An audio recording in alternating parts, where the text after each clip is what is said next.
And we are live. How we doing, chat? How we doing? Lost Tina is first again. I don't even know why that's a competition at this point, frankly. Okay, yeah, how we doing?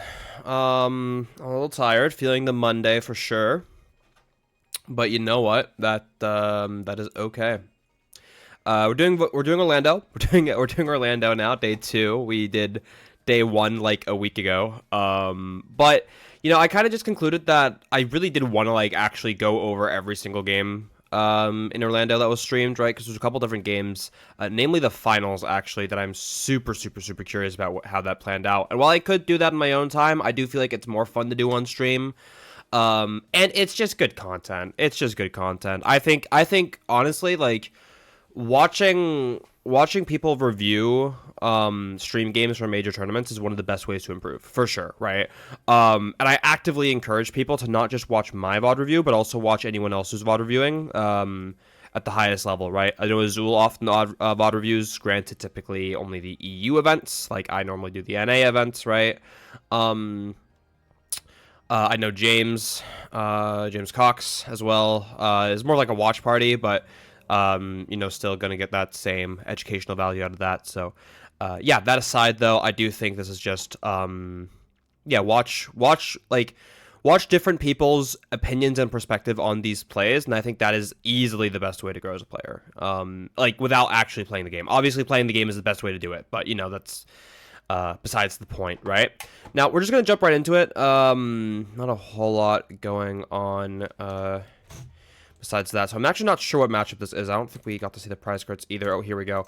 Ancient Box Lugia. Okay, this is interesting. This is a very heavily favored matchup for Ancient Box, right? Now, granted, there are plenty of things Lugia can do to win. Collapse Stadium is your best friend. It is the best card in your deck. But, yeah, we'll see how this plays out. Like, there are loss conditions for Damien, but by all means, he is favored, right?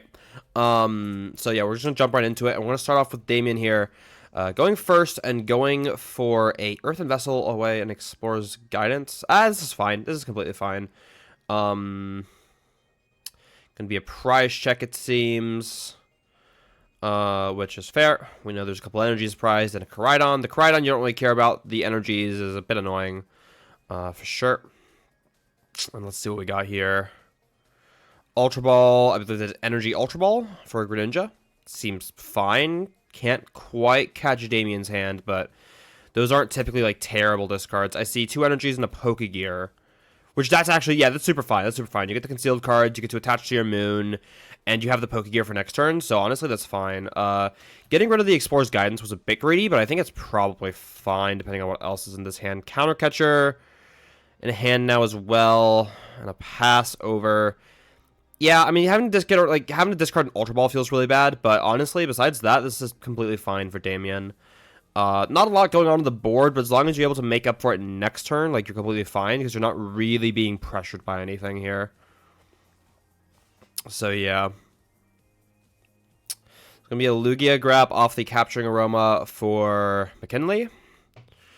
I think that's how you pronounce that. And let's see what we got here. Bunch of energies. Jet active, and it looks like we're doing Read the Wind. Yeah, not a whole lot else. I guess I spotted the boss McKinley's hand, but honestly, there's not a lot going on here. So it's going to be a Nest Ball top deck for Damien. We love to see it. That's surely just always another Roaring Moon. If you're really feeling spicy, you could actually just go for... Oh, we have another Ultra Ball in hand. Ooh, interesting. Okay. Oh, okay. Yeah, I don't hate this. Getting rid of the... actually, getting rid of the counter catcher is kind of a tad bit scuffed. I guess it's fine here. You still have that Pokegear. We did just rip the Sada off of the concealed cards, though. That's pretty good. Yeah, so I think McKinley had like a boss last turn, but honestly, I don't even think you get that much value from bossing the Greninja. All you're doing is forcing Sada, which like should by no means be hard, and you get to save your boss for when you actually get to knock out the Greninja, which is a lot more value. So I'm fine with holding the boss here, but it's just gonna be a Sada here for Damien. Looks like we're going to continue Ultra Ball, and we're going to get rid of another Explorer's Guidance. Like, Explorer's Guidance isn't exactly the greatest card of all time, but I'm not sure you always go unpunished for discarding them here. It's going to be an energy. Splitting the energies, I think, is correct here. And then I think we have... Well, we still have the Pokegear in hand for Damien, and I'm actually fairly certain we have another Sada. So this is completely fine. You're basically doing everything you want to do here. Now let's see what let's see what McKinley does. We have the V-Star. There's a DTE to Snorlax like that, and it's gonna be an Iono. So we're trying to find a way to get another Archeops and a way to discard it here for McKinley. Let's see here. I see is that an Ultra Ball? I think that's 2 Ultra Balls, isn't it?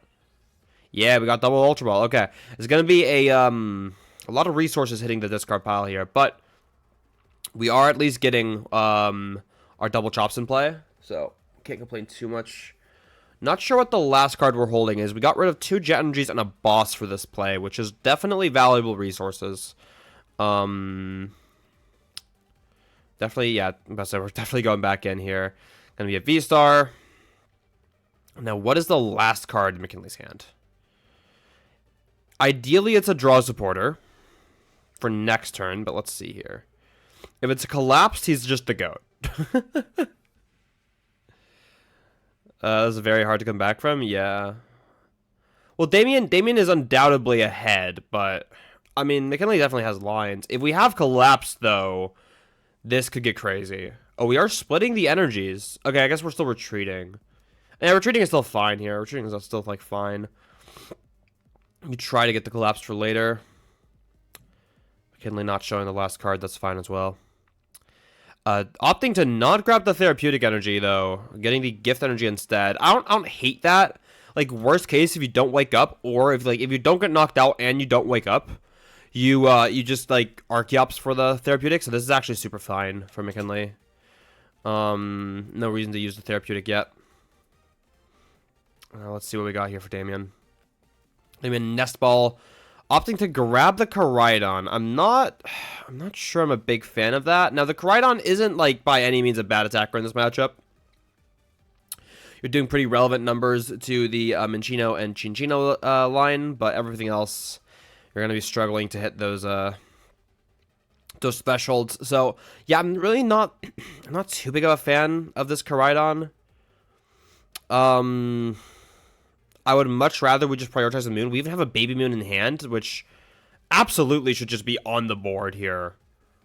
I don't know why we're ever like seriously wanting to attack with this Koraidon. You collapsed to a 1-prize board and go that route as Lugia. Yes, you do. The hard part for Lugia here is that even if you're able to go for that line, the scary part is your resource management and your energies, because you don't play, like, you play a lot of energies, but if Damien is able to find these booster capsules, these Chinchinos are going to have to hit for, like, what, 3 energies? 3 energies on a Chinchino? The Snorlax, if there's a second Snorlax, won't be able to actually knock out a Roaring Moon, right?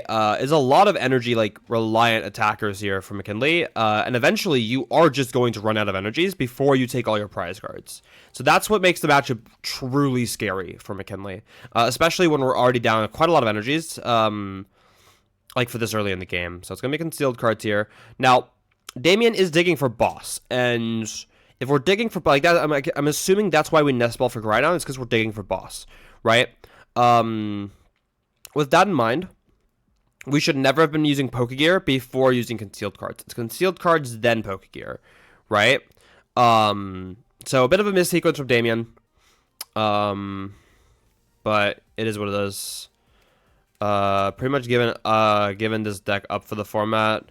What, for Lugia? Yeah, I don't think Lugia's like bad, but Lugia is definitely not the most consistent thing in the world. Alright, we're gonna see the Sada here. Maybe Damien regretting getting rid of that counter catcher early. Granted, we did get Iono'd, but still an out you want to have. Booster Capsule's a big deal, though. It's going to force an extra energy from McKinley. Yeah. I think Lugia is super powerful. It's just very inconsistent. Which is just not... Yeah. I say that while playing Guardy more than anything else. I mean, Guardy is not like the most consistent deck in the format, but it's definitely more consistent than Lugia, in my opinion. Okay, second Koraidon hitting the bench for Damien. I know we have a Roaring Moon in hand. Like, I do not understand why this Roaring Moon in our hand is not hitting the board. If we're, like, the only reason to not bench this Roaring Moon is because you're scared of it getting Gust stalled, but you're clearly not if you're benching the Koraidon, so there's absolutely no reason why this Moon should not be hitting the board. You are just making yourself more susceptible to Iono for exactly zero reason. Yeah, this seems really, really weird. Did we just forget to bench it? Like, surely we just forgot to bench it.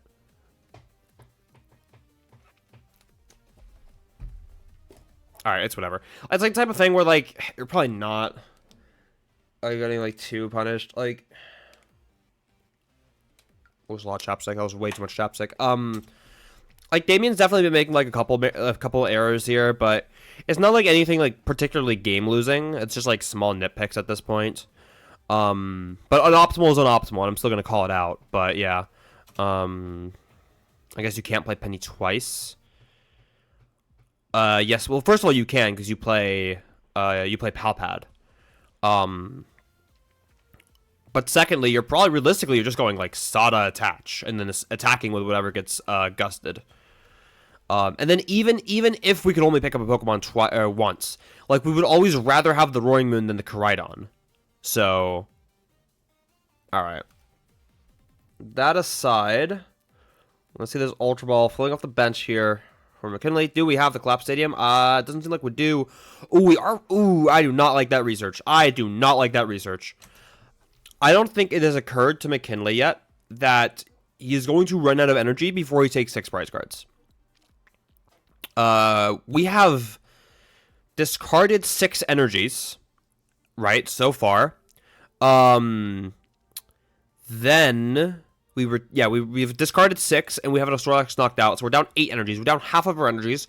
We have 3 on the Cinccino. We're down to 11 energies. That means we're playing 16, 17, right? We have like 5, 6 energies left.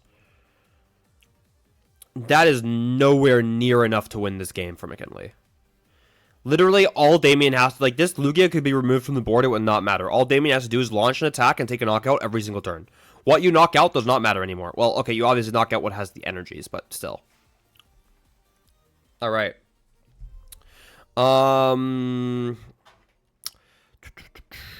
Yeah. But after Iono is going to be hard. I'm not saying it's correct. I don't think it matters. I just don't think it matters. I don't know. Either way, we have the Roaring Moon in the end now for Damien. We didn't get Iono'd. I mean, Explorer's Guidance. I'm okay with this. I'm okay. Like, this is a good turn to Explorers. Like, obviously, you'd rather Sada, but this is completely fine as far as turns of Explorer's Guidance are concerned. Gonna opt to... Okay, I can't really see what's here. Getting rid of Palpad and Ultra Ball. Completion cards, I don't think we care about those. The Palpad getting rid of is a bit of a yikes. I think we kept Capsule and Superior Energy Retrieval. I actually kind of like that that line for Damien. I am kind of not opposed to that. Damien's gonna count the energies. I believe we're down 6. One of which is a DTE. Yeah. Only one of which is a DTE. So we're gonna play the Pokegear. Wait, how many Ionos is McKinley down? I don't think it's more than 1. Okay, we're playing a Trekking Shoe. I mean, yeah, I mean, it's a good card. I just don't know where we'll find the space, but there's the counter catcher. That's a big deal. Obviously, if you can win on the prize trade, you choose to win on the prize trade as Damien. It's definitely the safer line to go for. Although that probably wasn't like the turn to go for. Well, I guess it's fine. You're okay. No, you're okay getting, yeah. No, this is fine. Is the VOD you're watching low quality? The VOD should be fine. It's just from the from like the broadcast. It's just sped up. I can't tell if the quality should be bad. I'm not sure though. How are they so quickly in turns? What do you mean how is it quickly in turns? It's like there's like 30 minutes left. Okay, hold up. Wait, okay, pause. It's 20 minutes gone of the game, and there's been 3 prize cards taken. I just realized these players are not playing very fast. Look at the dice. Yeah, it's just there. It has nothing to do with turns of time. The dice is just there. It's just a damage counter. Your cam looks crisp, but the VOD seems to look fuzzy. I mean, on my... Like, when I look at what is being broadcast, it looks fine to me. Like, I don't know. Is it a problem for anyone else? Table is damaged real. Yeah, no, it looks like we're just gonna be the primordial beatdown here, though. Damn, I'm gonna count energies. I don't think you care at this point. Yeah, Sada should prevent any stall tactics here, from coming through. So I'm not too worried about it. I have a couple of boss in hand for McKinley, but opting not to play any of them. Seems fine. And now you are behind as McKinley here, so Damien has exactly 1 goal, and that is going to be to set up as many of these attackers as possible this turn. I'd assume what we're trying to do is we're trying to Sada 1 active, and then we could spread. Yeah, I think I'm fine with spreading the energies here. We played 2 trekking shoes. Where are we finding the space for these trekking shoes as Damien? Interesting. Either way, energy to the Koridon. It's going to be a knockout here. This seems fine to me. We're going to 2. And now you just need energies to do Roaring Moons. Sada is basically just checkmate, right? Gonna be a boss on the Greninja, so we are trying to stall here. We do just have energy, so not too concerned about it. I at least don't think we should be. Now, there is a Rod in the prizes. This is relevant, but we do have a Dark here in hand. Just as long as we keep it. We have 2 Darks in hand. Oh, we're not even worried. And, oh, we have Rod as well, yeah. I didn't even realize we decked out, but... And yeah, McKinley's gonna scoop. Okay, that seems fine. Honestly, like... A bit aggressive on the energies for McKinley, but...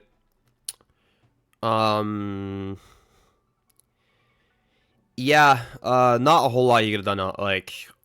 Nothing. Here's the thing. None of the mistakes that McKinley made really mattered, right? Like none of that changed the fact that you whiffed Collapse Stadium and Damien naturally just wins the prize trade, right?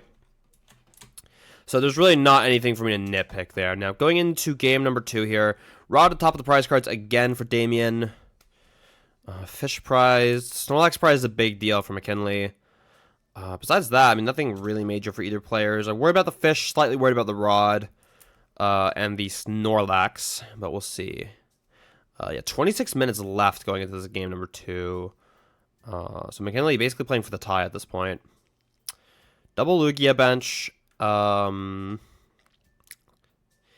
don't think I like benching the second Lugia here, for McKinley. I don't think I like that very much. Because, like, surely... surely you're just always losing if your Lugia gets knocked out anyway, right? Like, there's no reason to be benching number 2 here. That seems completely unnecessary to me.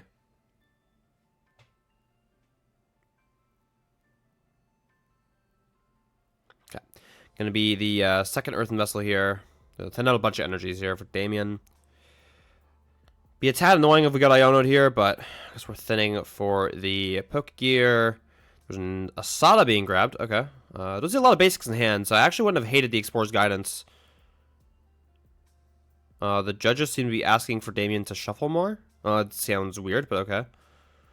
Oh, we have a Roaring Moon. Oh, okay, then it's completely fine. Yeah. This is super okay. Ancient Box is too good. Yeah, Ancient Box is super good.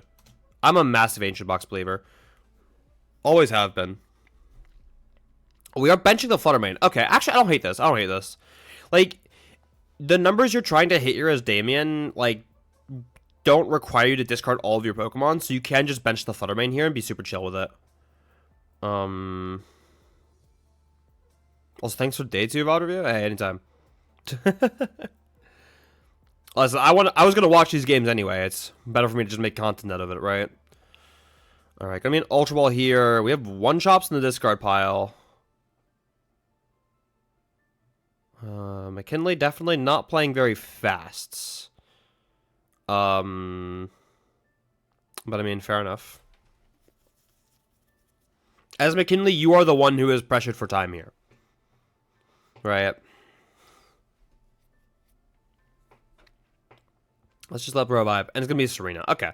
Well, let's hope we hit V-Star. That is a V-Star. Okay, cool. What else we got here? We got a couple energies. Cincino. Ooh, interesting. I actually don't hate this. Yeah, this is fine. And then what we're probably trying to do here is retreat into our fresh Lugia V-Star.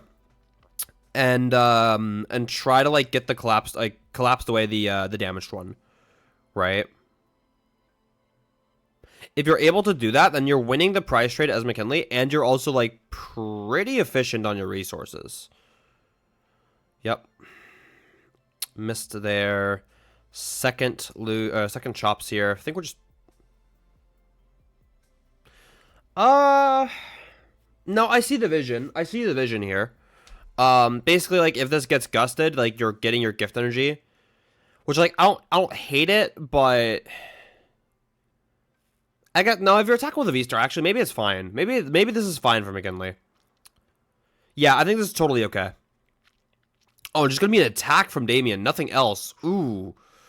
Wait, we have a very real line into this game as McKinley here. Gonna be the V-Star, might as well. Capturing Aroma. Heads, that's basically useless. Yeah, this seems super good. This seems super, super good. Honestly, like, as McKinley, you're probably just winning this game at this point, right? Obviously, Damien has ways back, of course. You're not out of it yet, but by all means, McKinley is very reasonably ahead at this point.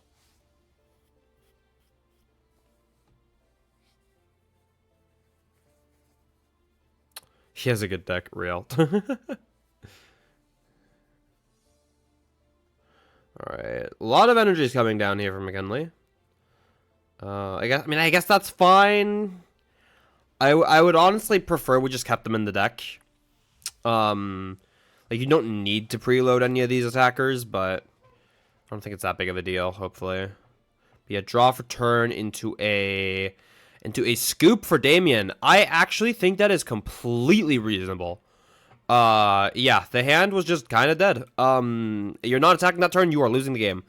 So now, listen, if I was Damien, I'd be pretty tilted over McKinley's pace of play. Not that McKinley's doing anything wrong. His pace of play is consistent, but it is still definitely very slow. There's no denying that, unfortunately. So yeah. Why is it choppy? Oh, no. Alright, let's see what we got here. Going to this game number 3. Double Rod and Pal Pad prize for Damien. That's rough. That is very rough. Collapse Stadium for McKinley, but this is definitely unfavored for Damien with exactly 0 recovery cards. We should not be prize checking. We have 14 minutes left, though. Bro, you should not be prize checking right now. Nest Ball number 2. Okay, this is a very good hand for Damien, though. This is a very, very, very good hand. Here's Caster's reaction to that. Do I want to?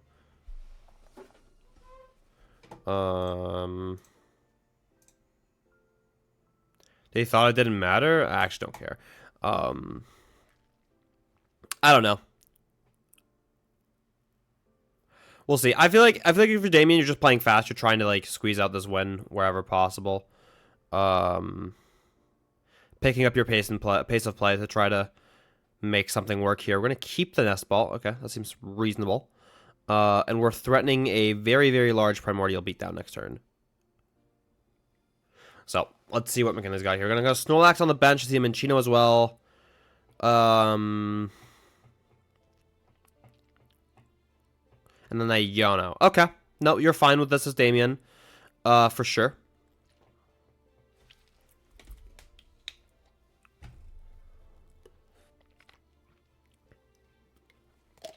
Looks like that is either the Therapeutic or the Mist. One of the energies, it doesn't matter. What's the point, though? Looks like we're grabbing a Lugia V. Listen, that line worked out really, really well for McKinley in game 2, but it's going to be the fish we're opting for here. Going to be another Tails. That's not Arceus.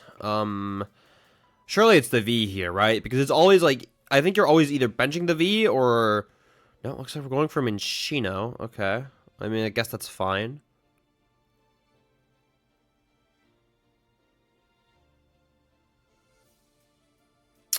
Bunch of energies and a fish in hand for McKinley, so not a whole lot going on here. We do have a V-Star and a Chops being grabbed off of the Read the Wind, so that's pretty good. Has to be a shuffle here for Damien. The judges debating whether or not that was a sufficient shuffle. I think that's pretty reasonable, honestly, but Damien, my guy, you got to make a move. Unless what's going on? Are the judges discussing something?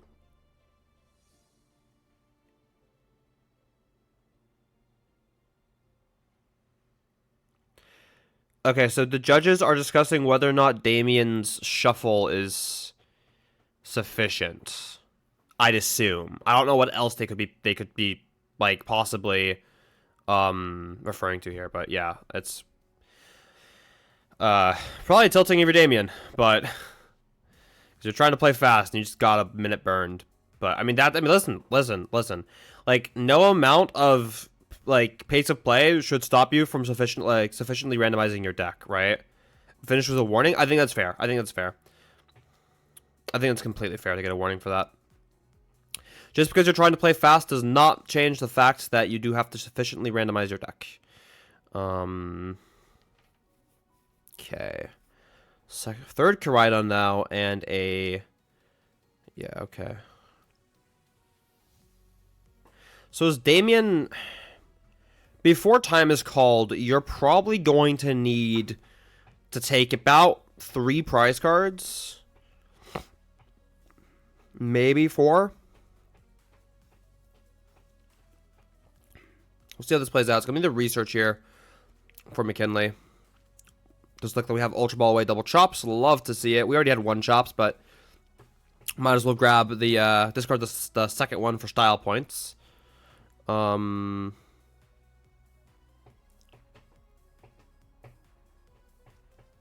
then I think we're just hitting with the Snorlax here.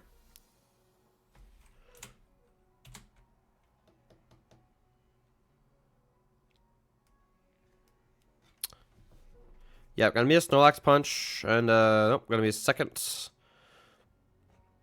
Arceus here to the Chinchino. Again, seems reasonable. Shuffling the deck, and it looks like it's just gonna be an attack here. Gonna debate playing the Great Ball. Gonna go for the Great Ball. I'm not gonna assume that this is blatant, like just intentional time stalling for McKinley, because McKinley has been playing at this pace the entire game, and there's nothing wrong with that.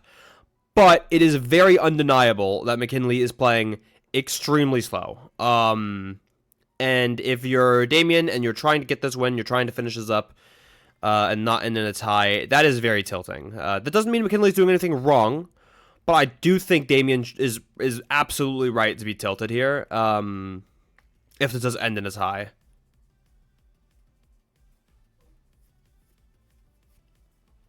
Gonna be the Pokegear here. We're looking for a Sada. Didn't see 7 cards, shouldn't matter. Okay, we're thinning. Seems fine.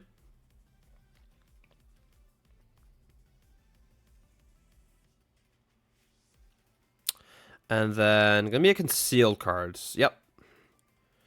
So ideally, we're trying to find Counter Catcher here. Counter Catcher is like your golden ticket. Gonna be a massive whiff there. Sada in the hand. We have another. Oh, we're going for the Explorers. I actually don't hate this. It gives you more outs to this Counter Catcher. Insta grab something. I can't really tell what it is. I think we're counting ancient cards now. We kind of have to. Looks like we're grabbing. Nope, not sure. Was that Prime Catcher? Oh, we're playing Prime Catcher. Interesting. Okay. Wait, did we not attach to this Roingman this turn? I guess we didn't. Oh, okay. I thought we did for some reason. Yeah, you could definitely tell the difference. Like, we're watching this at 2x speed, but honestly, I think if we were playing this at at normal speed, it would be even more obvious. Like, normally when you're watching it at 2x speed, pace of play is not something you notice, but it is super, super, super obvious here. That's because Damien knows he can win this game, and really wants to get the game. And McKinley's just playing the same pace he's been playing all set. Like, McKinley's not doing anything wrong here. Like, I want to make that as abundantly clear as possible. But regardless, it's definitely not, yeah, it's not fast. And I mean, for McKinley as well, like, you don't want a tie here, right? Like, you don't want a tie. So you should be picking up your pace of play as well. Now, granted, you're definitely in a losing position against a bad matchup. But I'm not going to sit here and incentivize slow playing. But still. Minute and a half left on the clock here. Damien, I mean, needs to take probably 2 prize cards, right? It's a slow place, but it's consistent, so there's nothing wrong with it. Exactly. Like, that's exactly the point, right?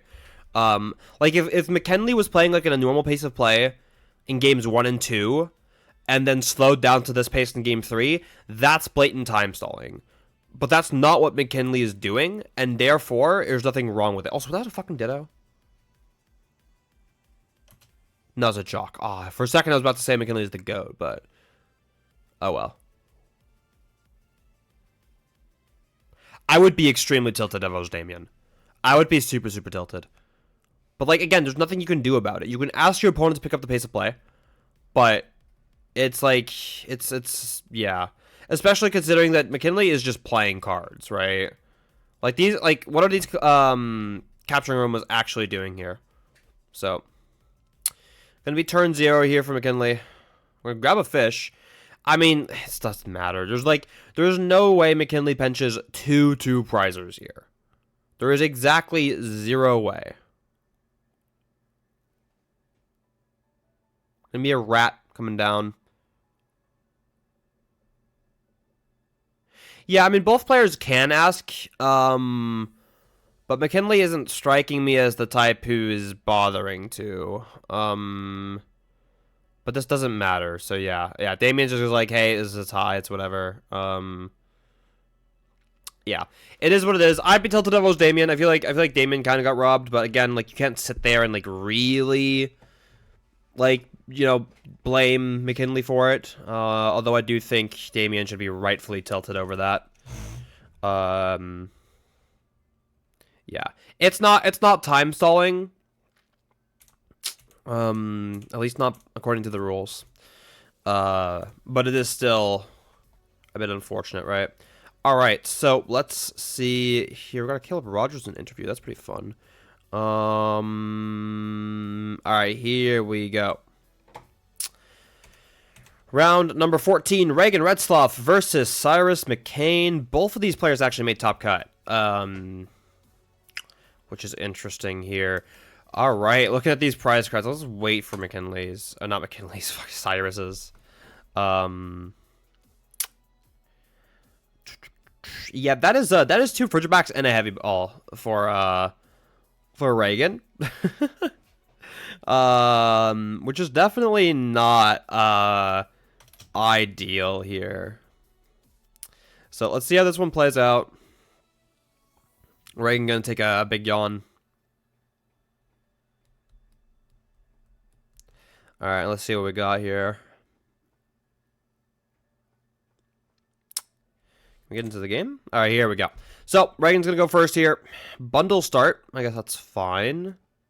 Put donk, so it's all good. Okay. Yeah. Alright, gonna be a Greninja grabbed off of this first nest ball here. For Reagan. Seems reasonable. I think it was a light price check for Reagan.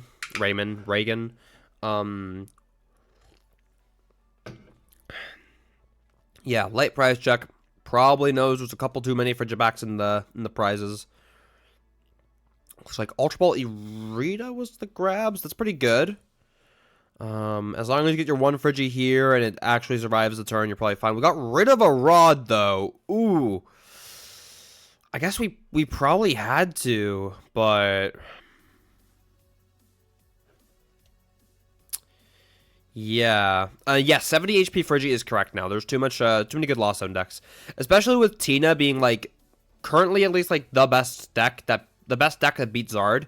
I think you have to respect Lost Zone. I think you have to play 70 HP Frigi. Alright. Mediocre turn 1 here for Reagan.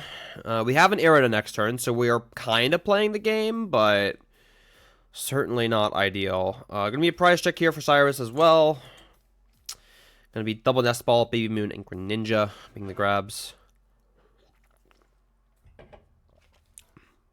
Silene is interesting too. Silene's great. I played Silene at DUSC. I basically invented that card. That's a lie. Like, all the people who played Silene at EUIC played Silene because I told them to play Silene, right? Besides Owen, but like Owen didn't make day 2, so that doesn't matter. Neither did I, for that matter, though. Like, listen, Silene's my fault, okay? I'm taking credit for that. Fuck you. You can't stop me.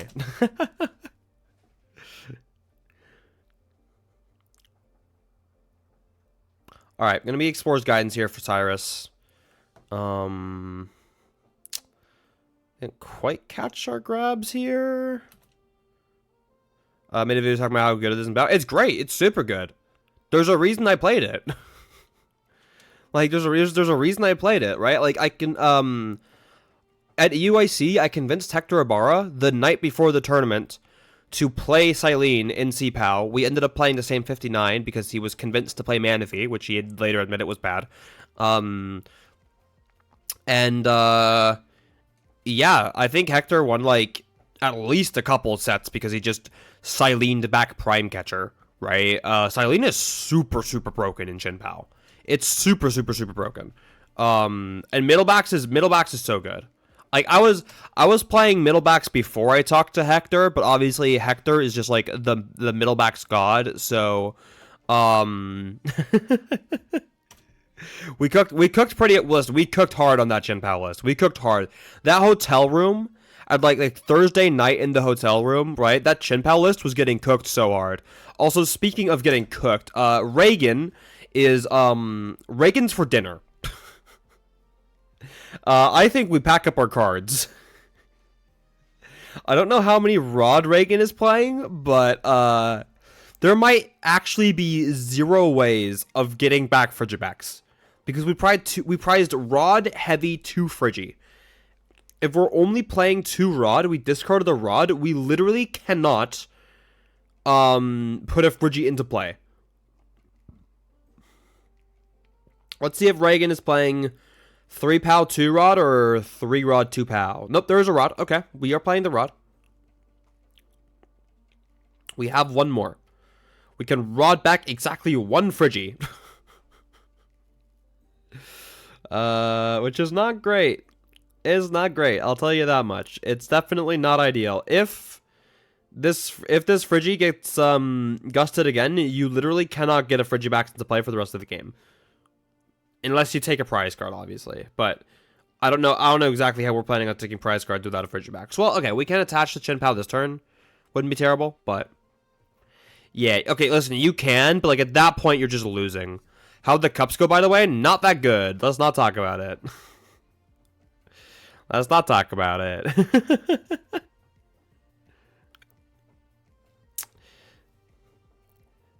Yeah, no, like obviously like we can take prize cards without it, but like without the Friggy. But if this Friggy dies, I'm fairly certain we're just packing up our cards for Reagan. What did I bring? I brought Groudon Lost Box. Actually, I guess I'll talk about it. Saturday Cup went all right. The issue was tying. The main issue was tying. I tied to Jesper Eriksson playing Zard and Mark Hustel playing Moon Moon. And then I lost to Oscar Masson playing Zard. And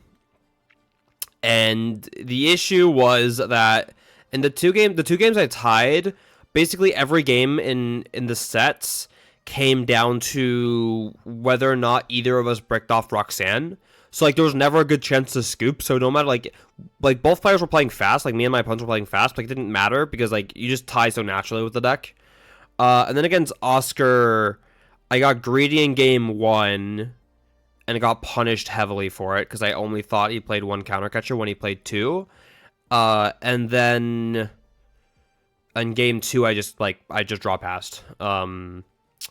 So that was unfortunate. And then I beat a Moon and I beat a Pal besides that. But then the second cup, I hit 3 Zards in a row, where the first one I tied to Oscar Messon. The second one, I lose game 1 because 4th Rod is my last prize. And I lose. And then game 2, I go Sableye pass into getting donked. And then I 2-0 another Zard, and then I hit Ancient Box, which is an auto loss. And then I packed up my cards, and I took the train home. So, you know, like, shit happens, right? Like, should I have played a different deck? Probably. Could I have played better? Probably. Did I get unlucky? Definitely. You know, shit happens, right? But it's fine. I learned a lot. I learned that I'm definitely not bringing Groudon to Indianapolis. As cool as the deck is, I don't want to play it at that level under that much pressure, especially like with time. Like ties are the biggest problem. One was surrender to common sense and play Zard. I have literally never once played BDIF to any tournament. I will never play BDI. I will never play the BDIF. I never once played Lugia in Silver Tempest. I never once played Mew in Brilliant Stars. I never once played Palkia in Astral Radiance. Right? I have never played the BDIF, and I never will. Because I don't want to be the deck people are going to beat. I want to beat the deck people are going... Like, I want to beat the BDIF, right? So I'm just going to beat BDIF. I'm just going to beat Zard. Zard's not unbeatable.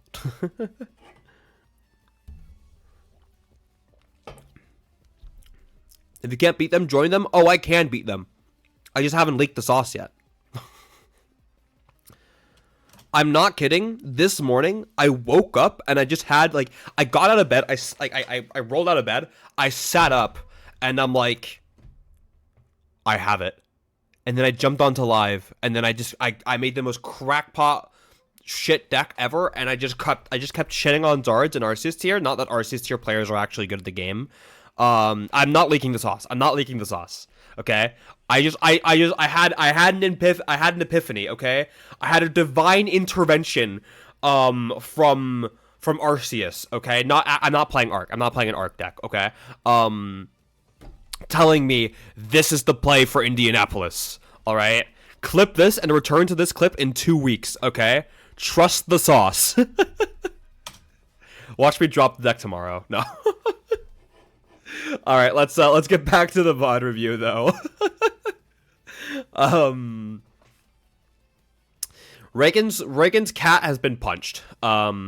That's not fun. Do we have candy backs? We have backs and we have an Irida. That seems pretty good. Is it grass? Maybe. I will answer maybe to literally every question you guys ask.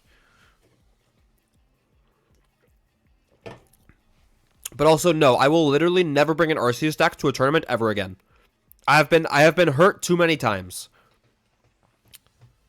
I've said this once, I've said this before and I'll say it again, okay?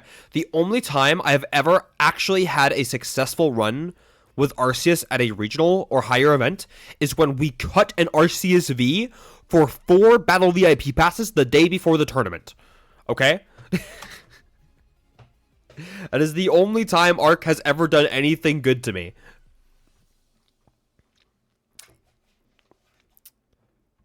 Can we view the win indie or go 090? It's not, okay, it's not that crazy. It's not that high on like the Scoville scale.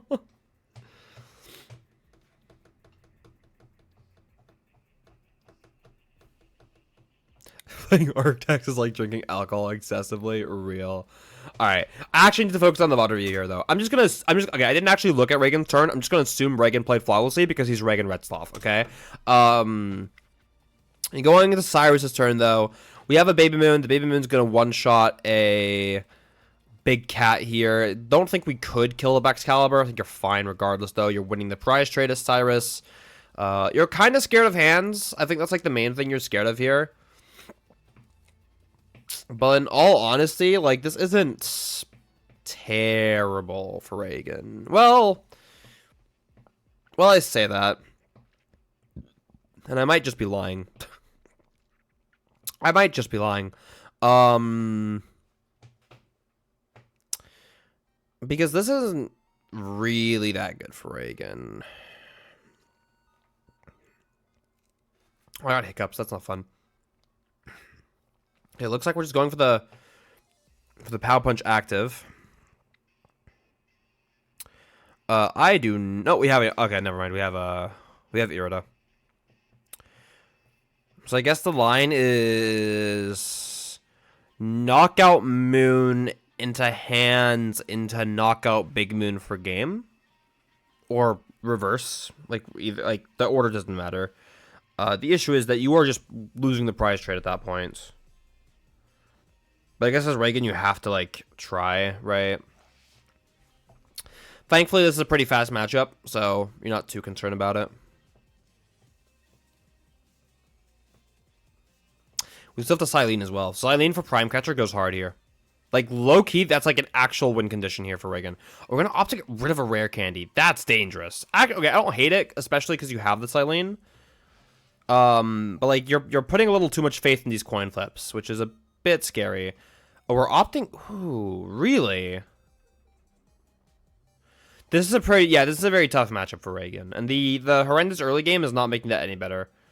I think the real kicker here, though, is that you currently have no way of disrupting Cyrus's hand, which means you have no way of actually stopping Cyrus from just running your shit, right? Like, Cyrus has complete control over this game. Gonna be a nest ball for Baby Moon. I'm a big fan of this. I think we attached from hand to active, and it looks like we're just going for the Sada. Penny in hand. Penny is a big card here. Penny's super good. Dark Patch to Baby Moon. Baby Moon's not one-shotting Pow here, is it? I don't think it is. Yeah, the water placement's good if it's target backs, but...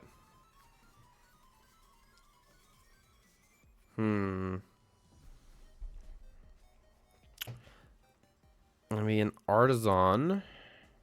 We're going, yeah, just one Dunsparce is fine.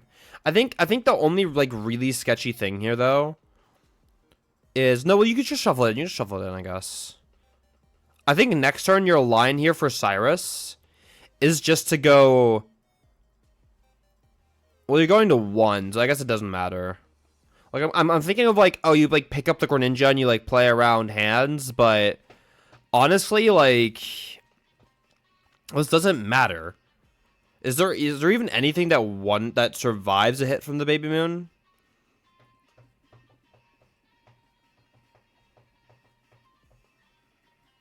I don't think there is.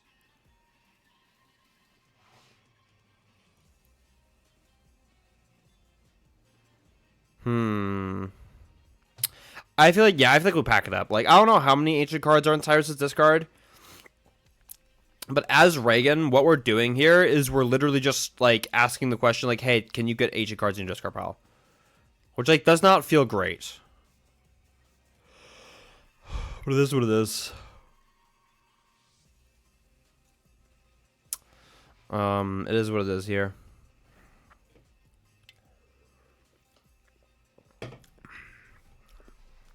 Okay, let's see here. Canson Cologne. A Barrel, Ultra Ball, Excalibur, Silene. Not anything getting you any good cards here. Going to be a Silene roll. 1 heads. Okay. Just going to be the Prime Catcher on top, it seems. And why did we scoop? Alright, so Reagan just scooped. Okay, yeah. I think Reagan, like, the entire turn was probably just, like, thinking about, like, hey, what's actually the line here? And just realized, like, you kind of just always lose. Which, like, I guess that's reasonable, right? You should probably scooped earlier as Reagan, though. But you give yourself the extra time to actually consider the scoop. It's like whether or not you actually want to, like, use that, like, spending that time is, you know, it's valuable time, but all right, it is what it is. Let's see here. We're going game number 2. Both players prizing their Greninjas and a Prime Catcher in the prize cards for Cyrus. Granted, it's at the bottom, so it's not the end of the world. Excalibur prize for Reagan. Yeah, besides Greninjas, though, nothing too special for either player. Against ancient-based decks, if you don't fire off early, you're dead. Absolutely, yeah. No, they still have time. They have 26 minutes. Like this game is very, very, very winnable. What's a one of card? It's a card you play one of. And it's a card you only play one of. Yeah, they still got they still got time here. But like obviously as Reagan, like you probably like more than 26 minutes to finish 2 games. Would be pretty nice, but yeah. Greninja prize for both players here. Definitely not ideal. It's gonna be the second Frigi grab here. Gonna have to. You're absolutely at risk of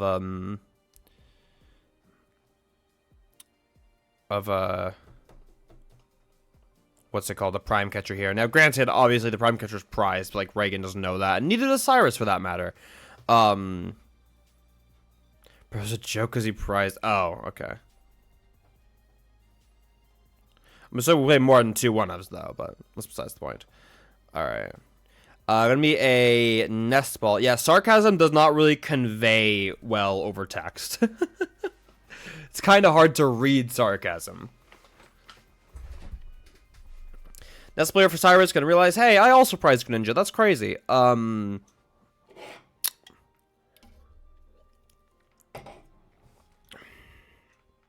like it's just putting the Dunsparce. Seems reasonable. Gonna be an Artisan. Gonna be probably another Dunsparce. Yep. You are actually at risk of Greninja here. Even if you have a hunch that Reagan prized Greninja as Cyrus, like, Heavy Ball still exists. Yeah. Yep, emotes are king.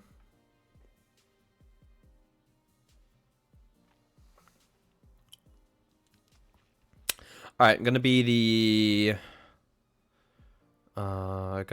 the Earth Vessel here for Cyrus. So what are we like digging for? Like, we're playing a lot of cards, we're playing the deck a lot. And then what are we trying to do here? See a bunch of energies and not a whole lot else. Dark Patch is fine. I think it's just energy, Temple of Sinnoh in hand. So actually like a super shit hand for Cyrus. Interesting. Alright, gonna be a Shiver Chill start for Reagan here. That's a pretty clear indicator that we have the Excalibur already ready. Or else it would just be a missequence. And frankly, I'd be very surprised if Reagan was missequencing on stream. That would surprise me. Gonna be the Artisan here. Grab the Bidoof, absolutely. And it's gonna be a Shuffle, okay. So what are we hitting here? Like, what are we trying to do? Well, I guess, like, well, if we're not using the barrel, I guess we always try the energy first. So yeah, it's gonna be a Pokestop and a Prayer here. Something tells me Rod is not what we're looking for. Oh, we have Irida. Okay, no, we're chill. We're absolutely chilling. We're absolutely chilling. Yeah, we're super chilling as Reagan here. Candy back. So we have the Ultra Ball in hand, but like we can use that Ultra Ball to get the we can use that Ultra Ball to get ourselves a barrel next turn. But yeah, no, Reagan is definitely not super happy about the severe lack of Greninja in the deck. You'd much rather just kill those Dunsparce. I mean, like, going up 2 prizes like that for Reagan could be game-winning. Absolutely. But it is what it is. Yeah, there's a lot of cards you can hit off the Pokestop. The Pokestop first was always correct. It's just a shame it didn't get there, get anything. Yeah. All right. Gonna be a runaway draw. For whatever reason, I wanted to call it dig away draw.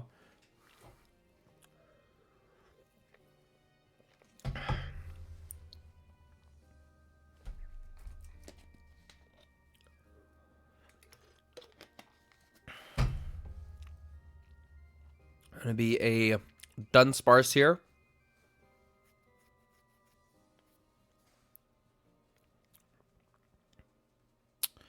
A free retreat. Gotta keep that on the board. I like this for Cyrus. I think this is super okay. Yeah. And a punch. Like, obviously, like, this board is not good for Cyrus, but considering what you had, like, last turn, this feels super, super okay. This is something I'll have to get familiar with in Pokemon other than TCGs. Many effects to sequence per turn, stuff like Greninja, Pokestop ability. Yeah. Sequencing is the main, in my opinion, like, the intense sequencing of Pokemon is its main form of skill expression, right?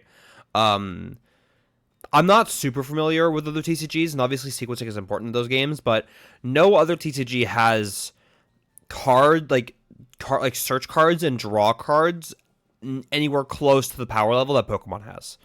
Like, to those who don't know, Pot of Greed is effectively, I think it's like what, an item card. Technically, it's like I don't know shit about Yu-Gi-Oh, but like the equivalent of an item card that says draw 2 cards, right? Like, I don't know, but basically, like you play Pot of Greed, and you draw 2 cards, and that was banned, like banned right away in Yu-Gi-Oh, at least, right? Yeah, pot's an item card. But okay, to be fair, draw 2 as an item card would be kind of crazy in Pokemon, but like definitely not ban worthy considering the other shit we have in the game, right? But yeah, I think like there's obviously sequencing in other games, but not to the same extent as Pokemon. Right?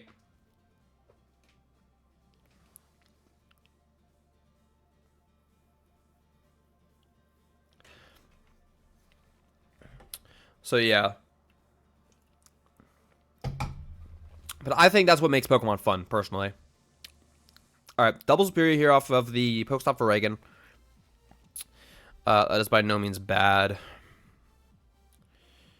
Surely we're just like punching this moon, right? Like Cyrus is out here vibing with a 1-card hand. Yeah, Cyrus out here vibing with like this 1-card hand here. Oh, we're on a... Ooh, actually, I very much like this. This is super, super clean for Reagan. I mean, like, it's not like it's a super secret spicy play or anything, but these Chien-Paos, like, in the late game, even in the mid game, you're expecting them to get one shot anyway. So if both of these Chien-Paos take damage, like, it's not really that big of a deal for Reagan. So yeah, this is super, super okay. Because you're never expecting Cyrus with this 1-card hand to be able to knock you out this turn, let alone even launch an attack for that matter. We had the Dark Patch, granted, so it's not like impossible, but still.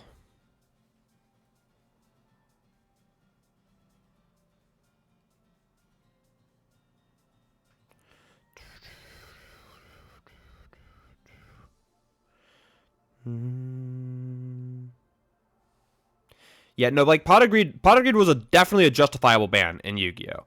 Like there's no denying that, but it's just like a good example case when we have like cards like How, or I guess what is it, like the Mona right now? Like the Mona's a draw 3 and is like an unplayable bulk card. Like shit like that's just kind of crazy to think about.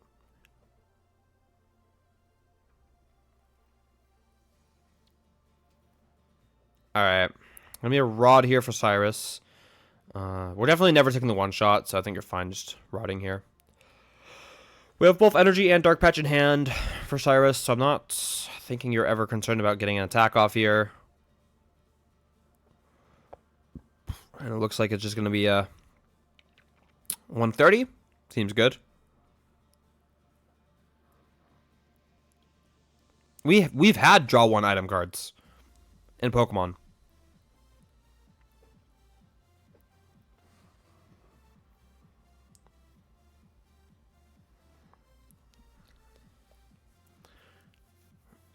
Draw 1 would probably also be like very good in like other card games as well. I don't know. I really don't know enough about our, like, other card games to actually say for sure. Like, I've only ever really just, like, played these games for fun, right? Never actually, like, dived into it. All right. Reagan's going to finally get the Greninja into play.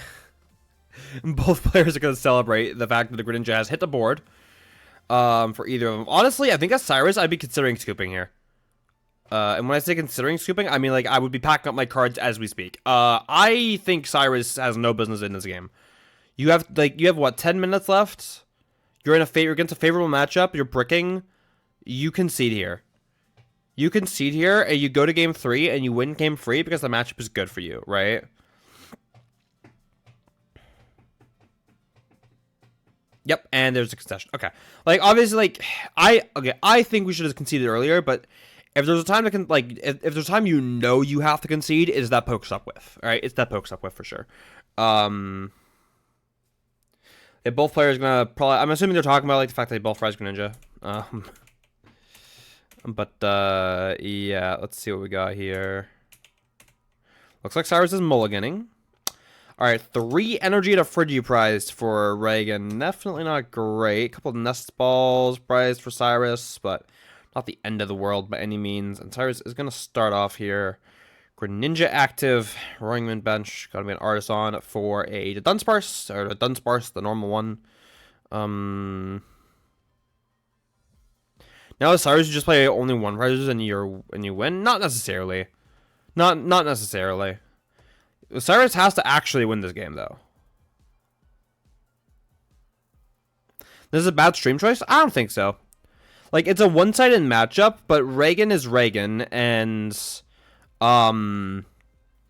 what's it called? Like, I think this matchup is interesting enough to show it. Like, once you've shown this matchup on stream once, I don't think you have to show it again, but, you know, get it, like, once, right?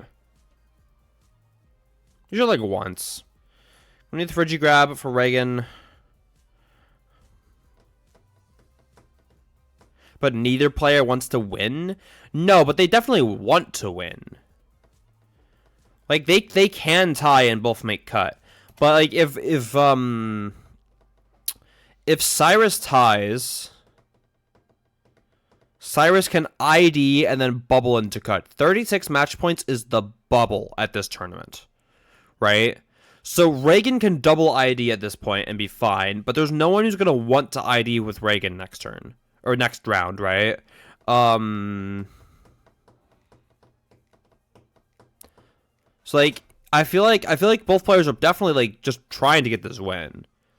I didn't say you said want, but, like, they can tie. Just because they can tie doesn't mean they should tie.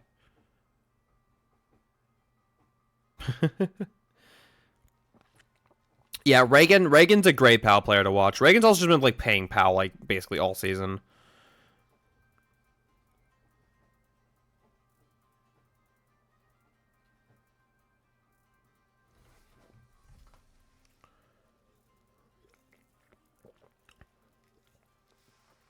Alright, gonna be that heavy ball for the second Friggy here.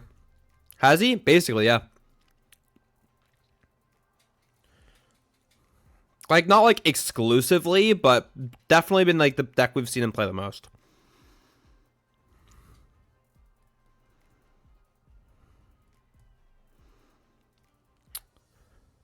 I mean, considering that the season started in September, November is basically, like, the start of the season.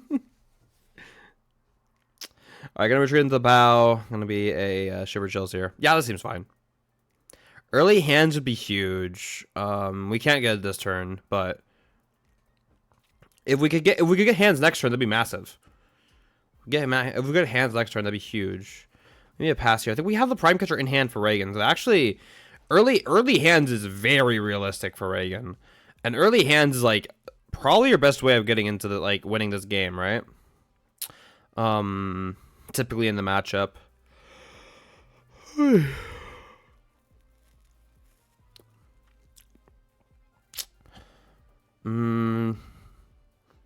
Alright, what now? Explorer's Guidance.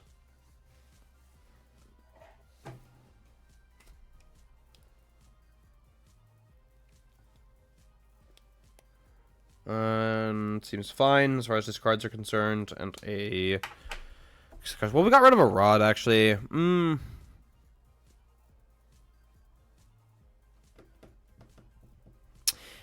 And wait, was time called? Oh, the players... Okay, I guess it just decided to tie.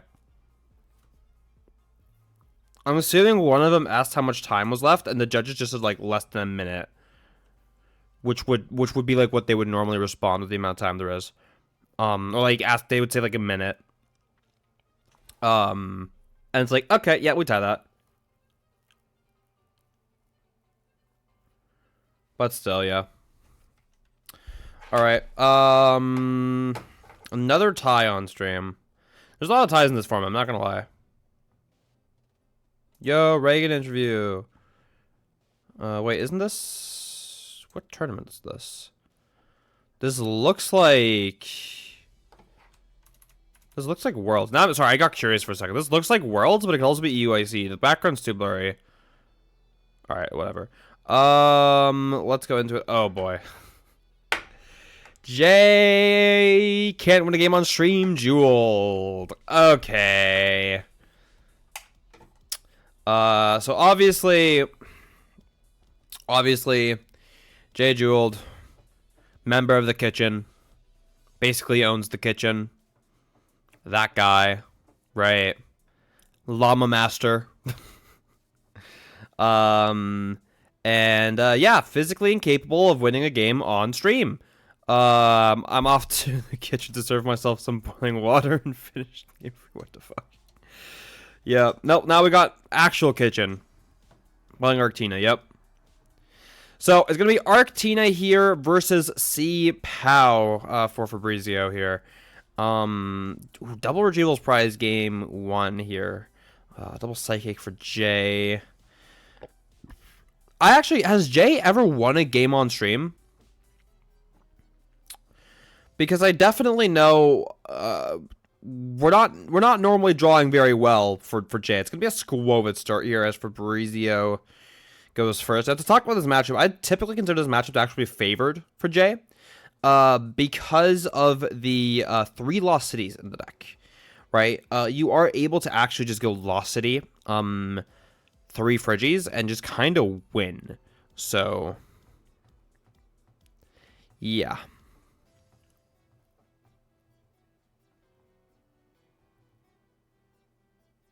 Gonna be a retreat here.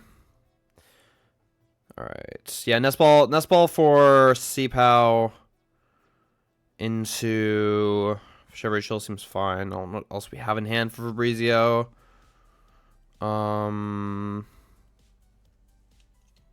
Just a concealed cards, it seems. What do we hit? Ooh, Poffin. That's a pretty good hit.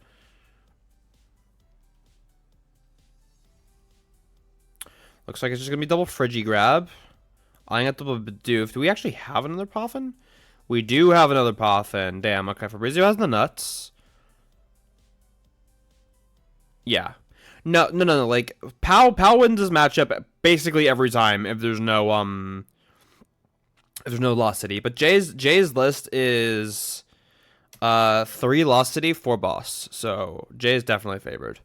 All right, that aside, we have both the barrels in our opening hand. We have an Ultra Ball and we have an Energy. So we have the Arc Special. We have the Arc Special. But we don't got a whole lot else. And it's gonna be an Iono here. Okay, that seems reasonable. That seems completely reasonable. You have nothing else going on here, so you kind of just go for it, right? You kind of just go for it. What do we got here? Nothing. A whole load of nothing for Jay. Yeah, not great. Fabrizio got Ultra Ball, a couple energies, a barrel. I think has a Pow in hand. Bit awkward. There's gonna be a counter catcher getting rid of that. That seems reasonable. Yeah, this is a pretty awkward hand for Fabrizio, not gonna lie. It looks like we're opting to go for the barrel. So we're gonna go double barrel. We're gonna go for the double barrel line here. I think that's fine. As for Fabrizio here, you're probably trying to knock out this Squovit with Yeah, try to knock out the Squirtle with your Greninja. If you can, obviously, if you can Prime Catcher kill Arc, you Prime Catcher kill Arc. But like, that's not exactly reliable. Okay. And we hit Prime Catcher. And if we hit Irida, we have it. No, do we have Superior? Wait, do we have Superior? I see Friggy, I see Water, I see Oh, wait, there was Superior. Okay, we're gonna opt to concealed cards first. And we did hit the Irida, so we do actually just have it for Fabrizio, I'm fairly certain. I watched this game live, of course, because Jay is a homie. I remember not enjoying watching this game, and I don't enjoy watching it now, as it's going to be the Candy Backs off the Irida, and the Earthen Vessel, 2 more energy.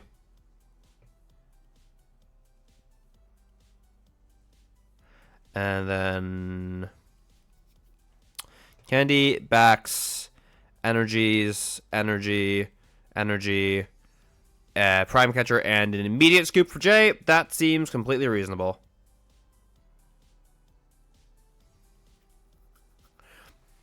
Yeah, that seems completely reasonable here.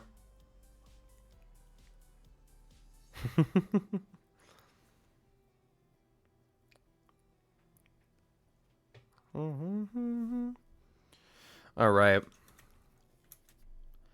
What are we replaying here? Yeah, not a whole lot for me to comment on, honestly. I'm gonna be real. Not a whole lot for me to comment on.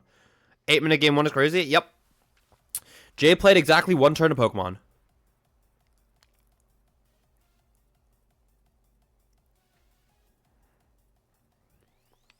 Arc deck moment for real. Nah, honestly, it's just a Jay Jeweled moment. Jay literally cannot draw well on stream to save his life. Every time this motherfucker's on stream, he just draws the most unplayable garbage hands. Putting Jay Jeweled on stream is basically just like, hey, we're gonna have a caster battle.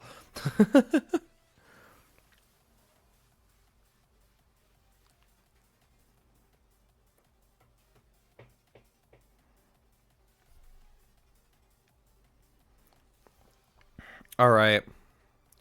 Both players seem to be mulliganing quite a lot. No, I think it's just Fabrizio mulliganing. Okay. So I remember Game 2 being like an actual game. An actual game where Jay is still going to draw like shit, but still. A couple supporters surprised here, a couple energies. Nothing super major on either side, though. It's going to be Bidoof, Arc, second Bidoof. That's a good hand, though. Jay has an actual hand. I see a couple Ultra Balls, see an energy, see an Iono. This is fine. Yeah. Even with Pao, I think Jay's been playing Pao.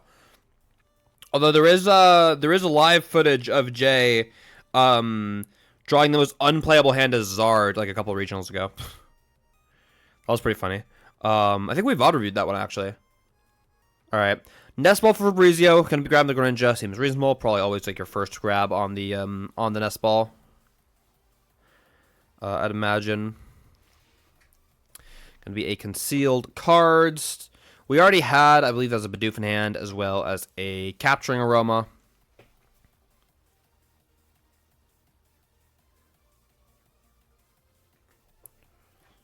And what do we got here?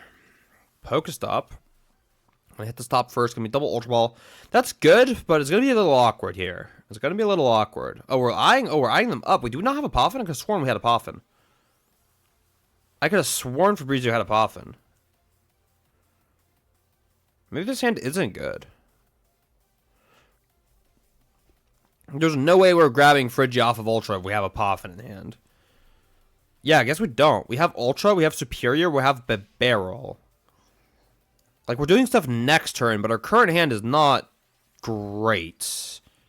Like, this current hand is definitely not great for Fabrizio. We're just gonna Ultra Ball right away. Okay. Triple Ultra Ball hitting the discard. That's a lot of potential thinning cards. And a Superior Energy Retrieval. I guess you're forced to, right? Like, because here's the thing. You're saying it was one card hand, you didn't play Supporter.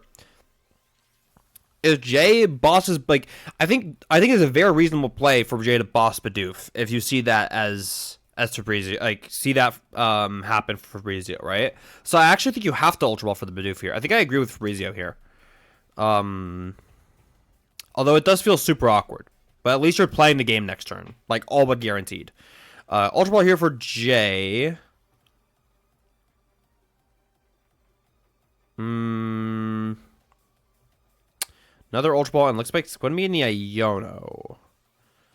Not great, but certainly could be worse. It's going to be the Arceus V-Star grab here. I'm assuming we're going to use the barrel before V-Star. I don't know what we're trying to really do here as Jay. It's a full one prize board for Fabrizio. So there's not a whole lot to punish. You're probably always just taking out a Friggy, right? You take out a Friggy. You're forcing Fabrizio to get another Friggy for next turn. And you kind of just keep up that line for the rest of the game. Which means we're probably grabbing the Jet here. We had a Psychic in hand that we just opted not to play down, it seems. Which I don't hate, but yeah, we're going the Jet here.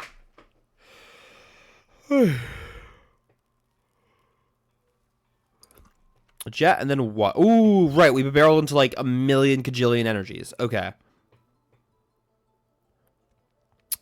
Yeah, that's right. We barreled into like a million energies. And then we go Jets, and we go grab whatever energies we have left in this deck. I think it's only 2.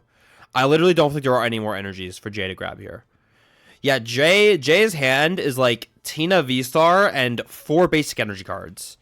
That barrel could not have been meaner. Alright, speaking of barrel, it's going to be a barrel for Fabrizio. And what now? Saw an Iono in the hand. I think that was the last Ultra Ball as well. Yeah, there's an Ultra Ball in hand. There's an energy. It's going to be concealed cards first because we have the Irida, so this is kind of fun. We've got another Irida. Not exactly what you want to see, but especially like we're down a lot. Okay, it's going to be the Nest Ball being found here. Yeah, I mean, you can go Nest Ball Pow, and then you can go Irida for Candy Backs, but then, like, I don't think you have the energies to do anything about this Arceus. Although there is an Ultra Ball, we could still Ultra Ball for second barrel. We can still Ultra Ball for second barrel here as Fabrizio. Which I think might have to be the line. I'm gonna be the Irida first, just thinning. Oh, do we have Candy? Do we already have Candy? That would be a very big deal if we already had Candy. Looks like we do. Okay.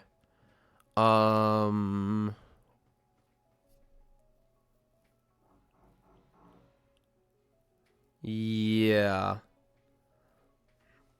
Still not quite there. I feel like to switch something out the hand for next turn bib is always better. Oh, for Jay? Yeah, the issue is that you wouldn't have the issue is that you wouldn't have the Tina V. You would not have the Tina V then, and you need the Tina V. If you don't have it like any other attacker, you just insta lose the game. Gonna be a Superior Energy Retrieval. We are down now all 4 Ultra Balls for Fabrizio and 2 Superior Energy Retrievals. Instead of Jet. Oh, that's true. No, that's true. You're right. You're right. Yeah. No, you're right. I wouldn't have hated that, actually. Yeah, I wouldn't have hated that. All right, we got a research in hand for Jay. We do have the boss. We have the boss, and we are okay. This is huge. We're gonna. Yeah, we have the boss. All right, this is hype. Jay has the boss. Hitting the Pokestop. You got an Ultra Ball. Not that you have anything to Ultra Ball away, because your entire hand is still fucking energies. I'm gonna get rid of the Iron Leaves. I think this is fine. Gonna just get the second barrel. You're definitely just using Shred here, for sure. And we drew into 2 more energy cards. Let's go. Hype shit. If we had more energies in deck, to be fair, though, Jay should have attached those to Tina last turn, but that's, like, with the arc. But that's besides the point.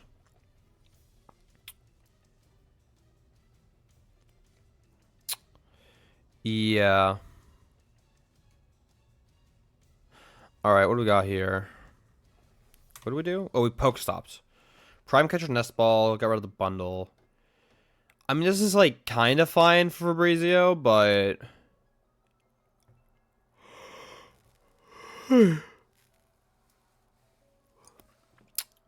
yeah. I wouldn't, it's weird. It's weird because, like, Jay's hand is quite literally, like, I'm fairly certain it is just 6 energy cards. I'm fairly certain Jay's hand is literally 6 energy cards. But, like, Fabrizio is, by definition, behind here because of the lack of Friggy, right? Barrel for 1 for Fabrizio here. I didn't quite catch what we drew. We have the Prime Catcher.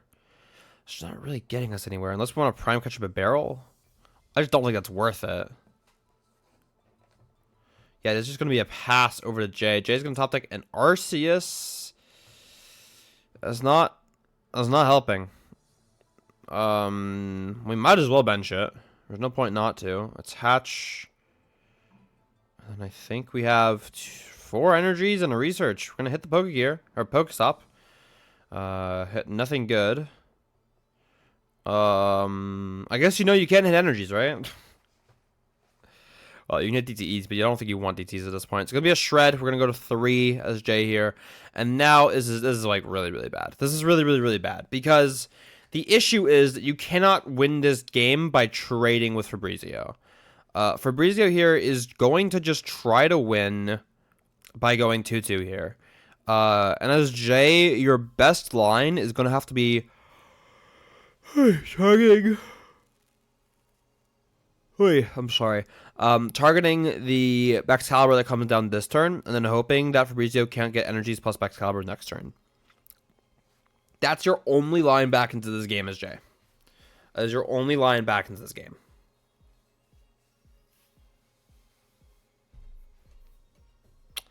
Gonna be a barrel here. A lot of good cards for Fabrizio. There's a lot of good cards in this hand. There's a lot of good cards in this hand. Be thinning out with the Vessel. I like that. We're gonna draw a couple extra cards. And it looks like it's just gonna be a knockout here. Okay. Fabrizio goes to 2. And pressure is on Jay. We top deck Narc V-Star.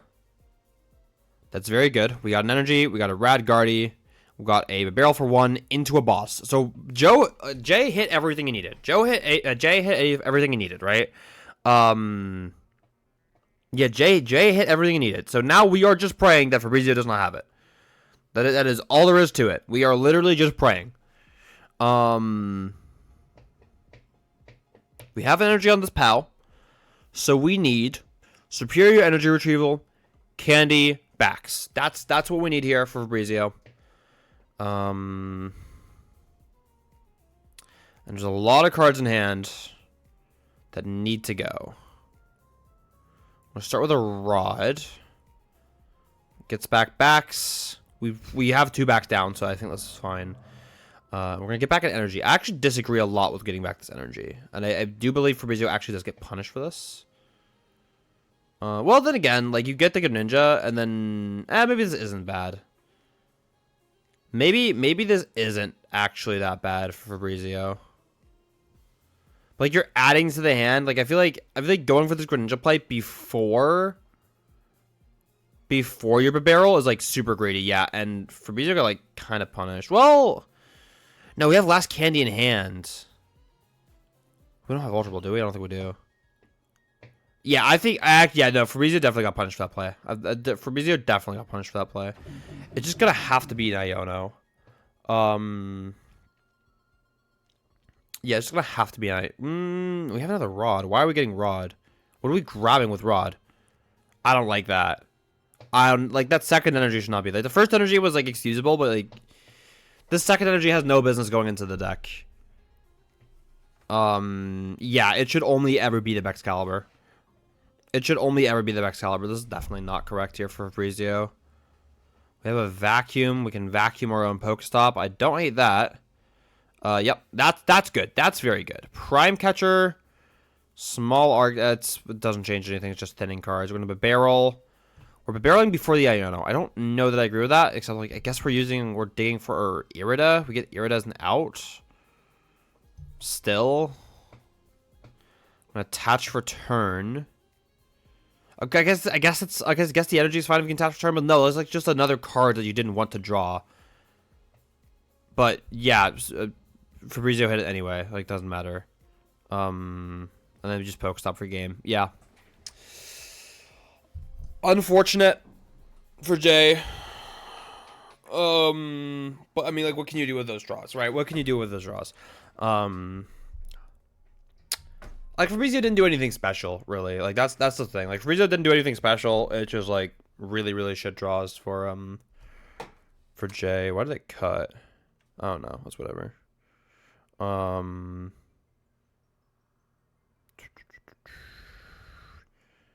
Is opponent doing the nuts? Yeah.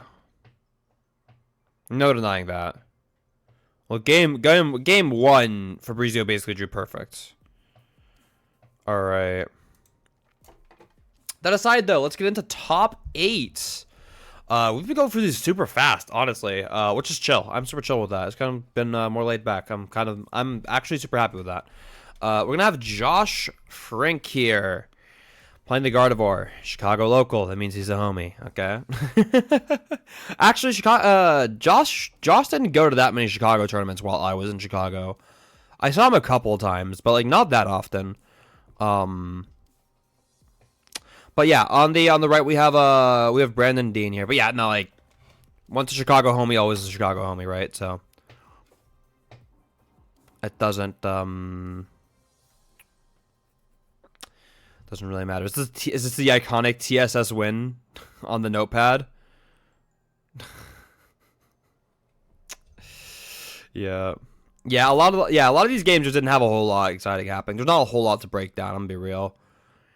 A lot of PAL sequencing that other people can explain better than I do, right? Alright, let's get into this. We got Gardy versus Tina. This is a super interesting matchup in this format, honestly. Fluttermane, I believe it's a nest ball for the Fluttermane from Josh. We didn't quite get to see it, but I'm assuming that's the case. Obviously, Fluttermane and Klefki are very, very good in this matchup. We can definitely fuck up Brandon. So let's see what happens here. Let's see what happens here.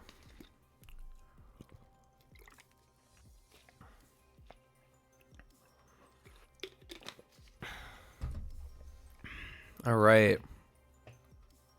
Let me a prize check for Josh. Let's get actually, we didn't get to see the prizes, did we? Hold up, we didn't get to see the prizes. Or at least, okay, there's nothing important. Never mind. Oh, did we prize Klefki? Wait, hold up. I thought we did we? No, we didn't. We didn't. Okay. Yeah, Klefki is super good here. I'm a big Klefki fan. Don't know if you knew this about me. Kind of have a history with Klefki.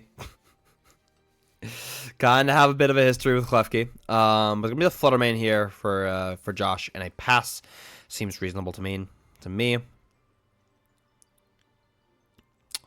Gonna be a Colress, a Comfy Bench, and a Abyss Seeking here. So like these like ability locking basics don't really do that much against Tina just because of the Abyss Seeking here, but it's still better than like letting Brandon do all this stuff. So as Josh, yeah, just Poffin TM Evo, 100% seems good. Poffin's gonna grab the Manaphy. That's super reasonable. We have the energy. Don't think we got a whole lot else, but this is still completely fine. For Josh, you got your 2 Curlias, and you're going to be able to start playing the game next turn. So, yeah, that seems good. The one thing to note about the Klefki is actually that the Klefki can turn off your own Manaphy. Klefki turns off both players' benched Pokemon. So, one thing to be wary of is that actually, what's it called? Okay, hold up. I need to remember some text real quick. Klefki is... Yeah, Klefki turns off... Actually, let me read Klefki. I need to read Klefki real quick. I need to remember the text on Klefki. I know they just had it on the screen. Hold up. Here we go. As long as Pokemon is active spot, basic Pokemon in play, both players have no abilities. Okay, yeah. So I need to remember that. It's all basics in play. Okay, so... Yeah, so back to the point I was trying to talk about. is that if Josh puts down a Klefki, Brandon can go Gust up Klefki and then actually use Greninja around the Manaphy and kill 2, right? So Josh actually does not want to bench Klefki. The Flutter Mane is going to be plenty here, right? The Flutter Mane is going to have to be plenty. The Klefki is like super bait for Josh. This is actually why, fun fact, in the Arc Klefki deck, when we were struggling into Kyogre, we were debating playing a Manaphy, and then we kind of just realized that we're self-imploding because we have like a million Klefkis on the board.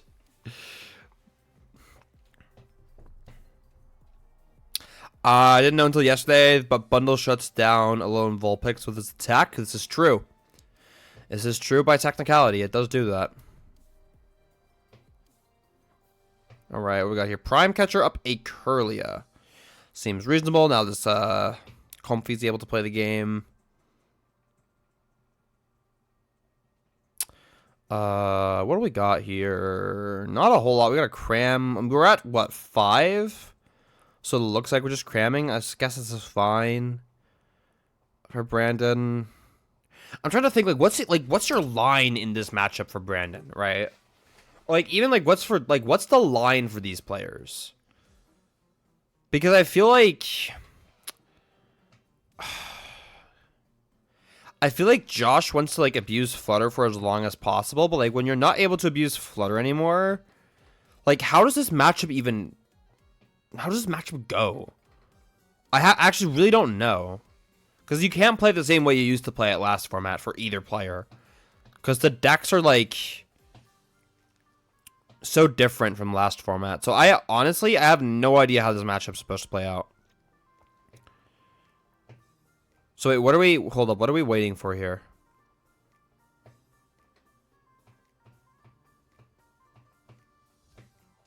Something to do with the Prime Catcher? What's the issue with the Prime Catcher? What are we waiting for on this board? Was it a sleeve?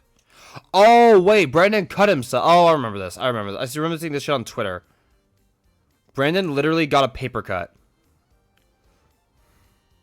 On stream. I remember that. That's funny. And now, yeah, okay.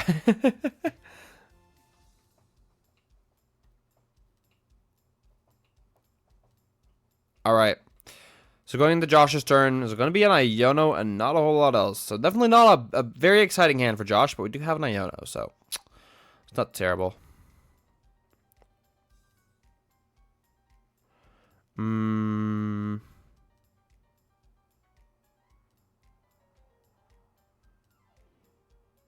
Okay, Curlia. And Greninja, what is that? That's an Airy. Are we Airying a 5-card hand here? Probably not, right?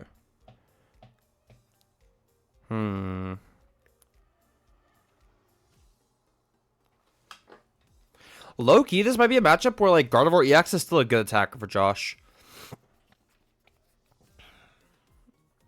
You just have to power it up a bit slowly. But actually, I do like the Flutter Mane here. The Prime Catcher is down. The Cram can't actually hit the... Ooh, wait, this is... Wait. This is... Okay, I like this line. I like this line a lot from Josh.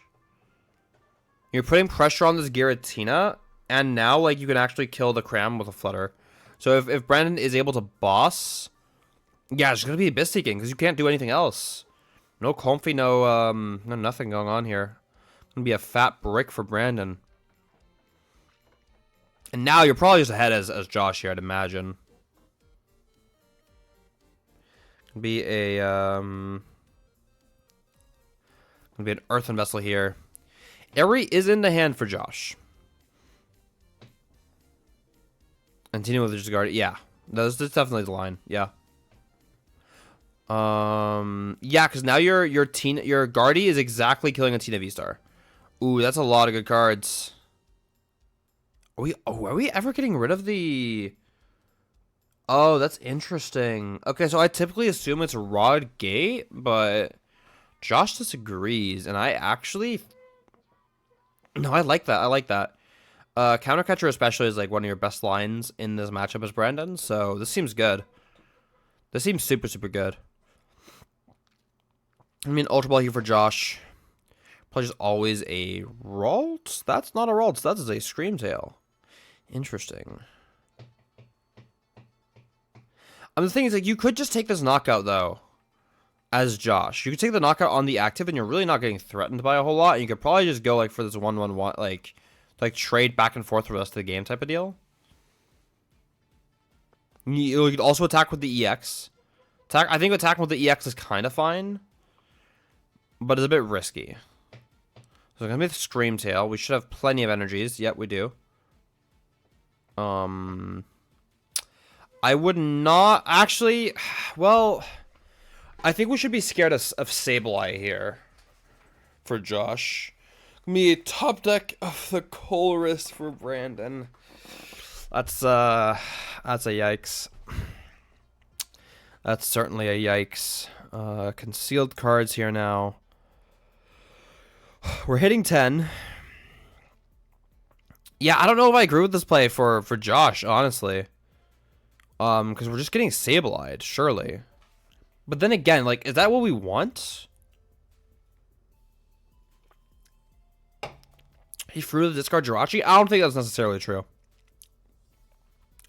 Oh, we don't have it. Oh, Brandon doesn't have it. Oh, shit. Okay. How? How do we not have it? Didn't we have Nest Ball in hand when we got Aries? And we just hit another gate? And we have Rod. No, there's no way we shouldn't have it. We should literally always have this. Yeah, we have Gate. Where's the Nest Ball? Did we Nest Ball for Comfy?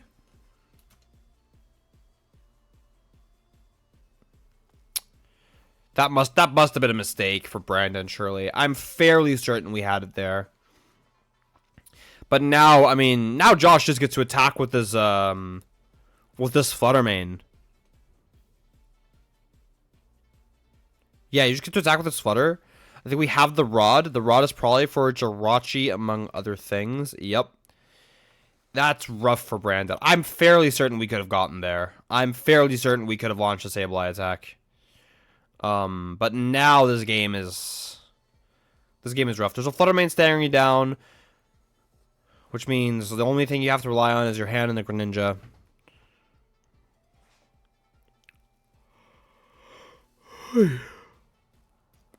Yeah. The amount of damage on this Flutter Mane, frankly, just does not matter anymore. Probably always just putting the damage on the Greninja, actually. Yeah. No, that's 100% correct.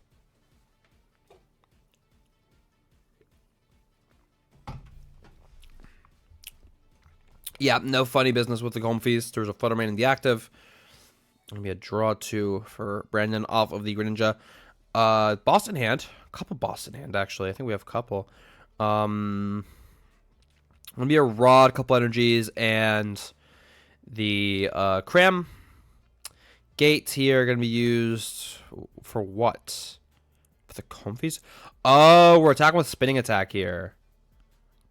A Loki? No, I vibe with this. And we Roxanne here. This is a good line for Brandon. This is probably the best line you have. Like, you need to probably put a Tina V-Star in down, like V-Star or a V in down, so you can get the V-Star. But yeah, this is good. This is very good. I actually like this line a lot as Brandon. Or we could simply just whiff Tina V-Star. That's rough. Because now I don't think there's anything that actually stops Josh from literally just going attack with Guardy EX and then you probably just win. Although I don't know that I really agree with the Ralts bench. But I guess it's fine. Promote Ninja so your Comfy works. How does that work? How does that work? You can't use Comfy from the bench. Okay, let me Flower Select and get rid of the Tomb. And we have a Tina V. But you have to hope Josh doesn't have boss. Right? You have to hope Josh doesn't have boss. Oh, you're in the gate now. Wait, why? Why did Brandon use that gate? Why did we use that gate? We do realize we need to, like, actually hit with the Tina if we're trying to win this game, right? Do we not realize this? Yeah, but you have to bench the Tina. So why do we burn a gate? I guess, like, we've... Well, not, it can't even be that, like, he thought he had energies because he didn't even put the Tina down. My emoji didn't appear. Rip. Alright, we have a new gate in hand for Brandon. Jets into a new Comfy. Flower selecting. Getting rid of colors, keeping a grass seems fine. And we Creme Spit the Gardevoir here. Okay.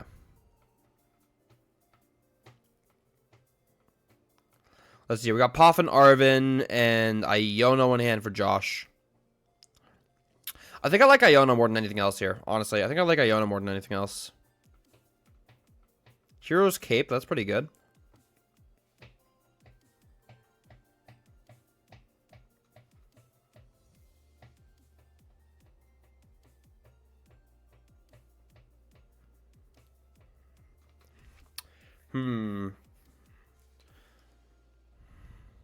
Yeah, Josh goes to 1 here. I feel like Josh just wins, right? Like, you're looking at this board for Brandon, and the line is very simply just Tina V-Star, energies, hit the Guardy, hope Josh doesn't have response. I think that's pretty reasonable, all things considered.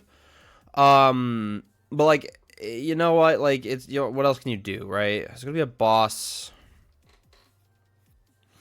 There's no way we're not knocking out the active. We have to knock out active here.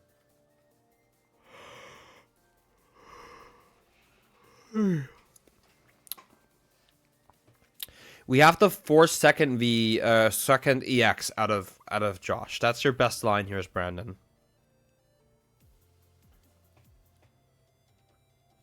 Oh, it's just a pass. We whiffed. Did we whiff V-Star?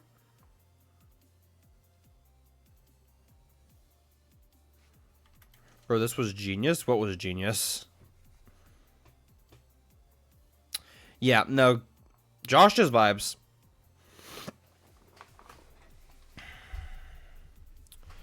Okay, so ignoring the fact that I'm, like, really tired and this game is making me think more than I care to. I don't know. Let's think about this. I think the only real thing is, like, I'd have liked to see Brandon actually put Tina's into play, like, earlier, and, like, more aggressively try to get the... I feel like the V-Star must have been in hand, right? I remember seeing it. If it wasn't, then obviously it is what it is, right? But I feel like it had to have been there.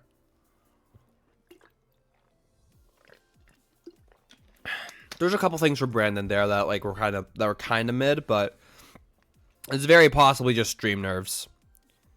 Well, that's kind of fair.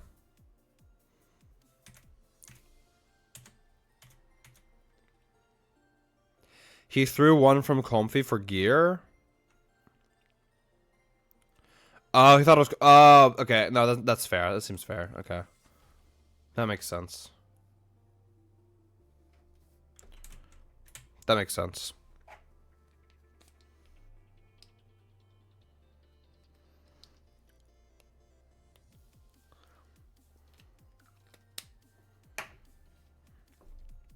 All right, what do we got here for Josh?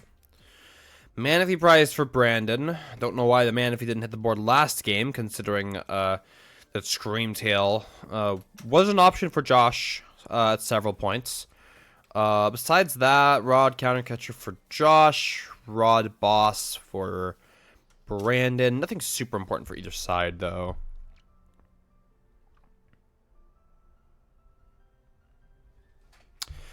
And we're going to see a Poffin start here for Brandon.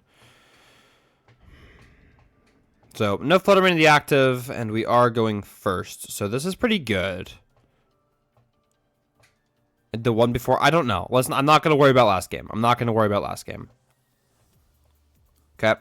Gonna be it was a grass lost zone for, I believe we kept an emergency board. I guess that's fine. I guess it's okay.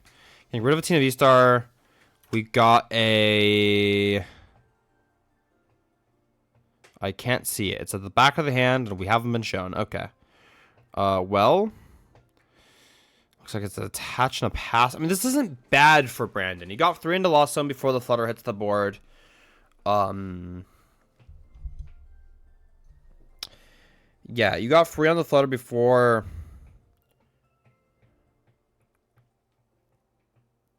Yeah.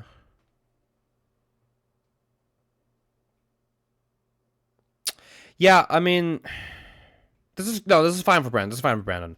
Like, again, I would like to see a Tina hit the board. We have the out. I'm not sure we did.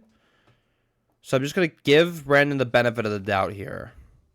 And let's see here. We have a Earthen Vessel here for Josh.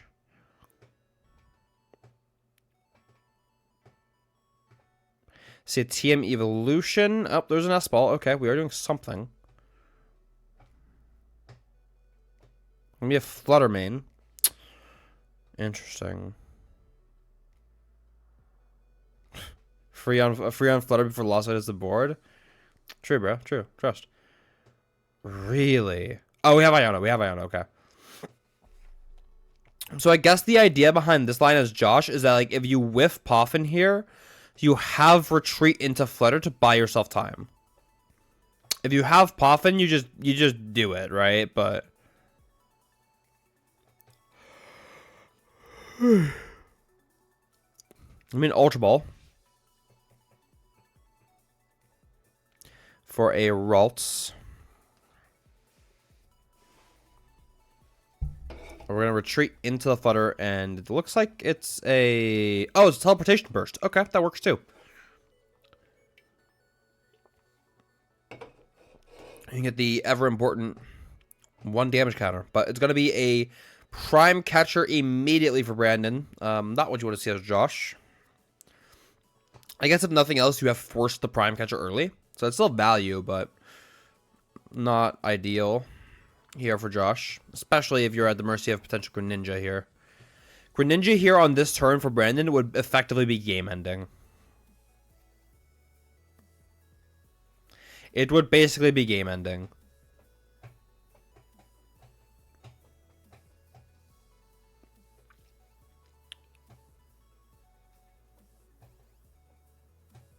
Maybe a Colress. See a couple of good cards here. We cannot get rid of another Tina V-Star. So we're opting to get rid of Gate and Roxanne. I think we have a Gate in hand already. We just need an out to Greninja. We have an Ultra Ball. Okay. Poffin. One of the energies, it seems. Do we have... We have a water in hand, I know that. I don't know that we have a water in deck. That we do have water in deck. And we have a psychic. We have it. Yeah. So now, here's the second question. I actually think it is correct for Brandon to knock out the Flutter Mane instead of targeting both Ralts. And the reason I think that is because one Ralt is not threatening anything because it can't candy. There's no candy in Josh's deck. And if you don't get the... Yeah, I actually disagree with this. Because, like, now, yeah, there's no Ralts, but you're still dealing with a Flutter Mane in the active, which means that you're not actually able to knock this out. You're not able to knock out this Flutter Mane. Right? Like, as Brandon, what's your response to this Flutter Mane? You don't have a response to this Flutter Mane. Well, okay, Josh doesn't have a playable hand, but, like, that's besides the point. Right? Like, if that was a Ralt, like, at the bare minimum, you'd be able to spit on it, but you actually can't hurt this Flutter Mane unless you use another Gate, which is a colossal waste of resources right now. Looks like we are just going to go for a good old-fashioned Abyss Seeking, though. I think that's fine. We got an Airy. Okay. Gate. Rod.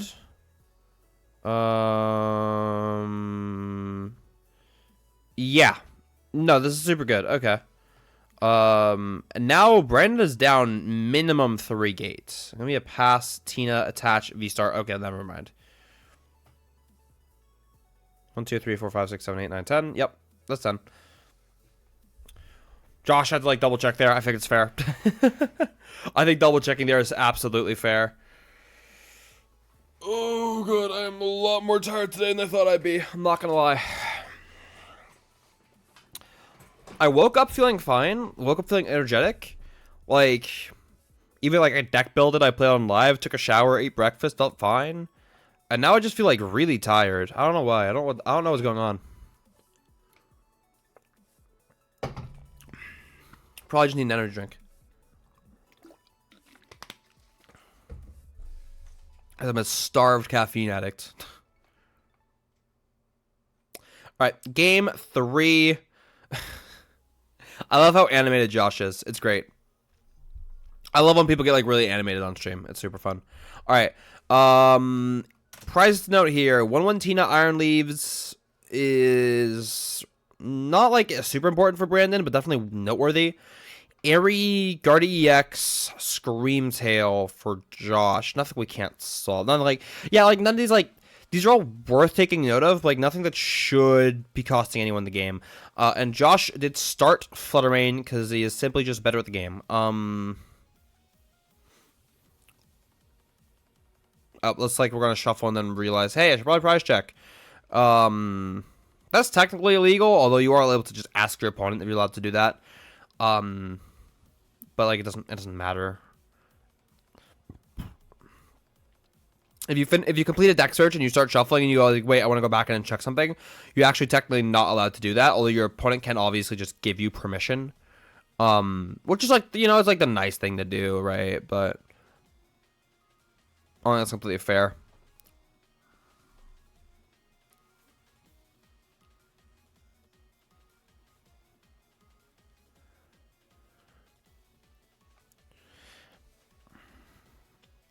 Alright, yeah, that's both for the roll tier.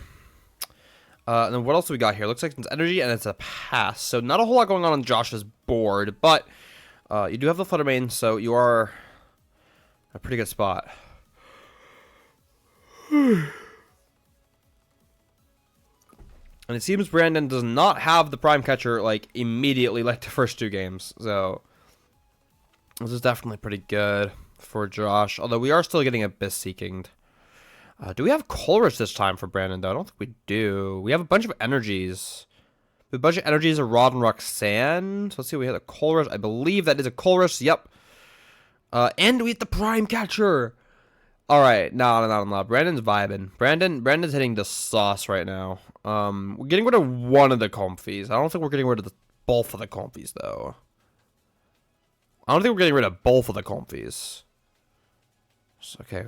It's double Comfy, Prime Catcher, Ultra Ball, Pokegear. I actually think this is a fine decision from Brandon.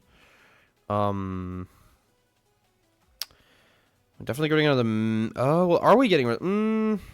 That's fine. I think it was a Mirage Gate we got rid of, which is a bit scuffed, but is what it is. Okay, gonna be a Curlia coming down here and an Arven being played for Josh.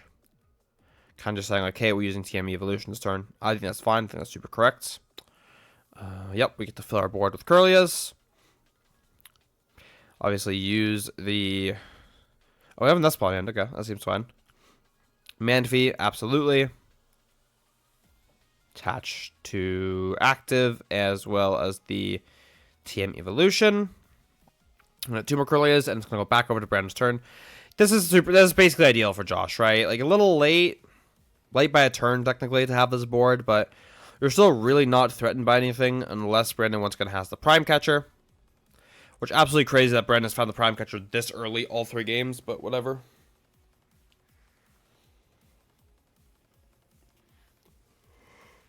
Oh well. Alright, looks like it was a Cram Grab. Yep, we have the Prime Catcher, so it's completely fine. Probably going to be onto a Curlia, I'd imagine. If you're feeling really greedy, you could do onto the Manaphy here. Spin on the Manaphy. Not sure I'd consider that correct, though.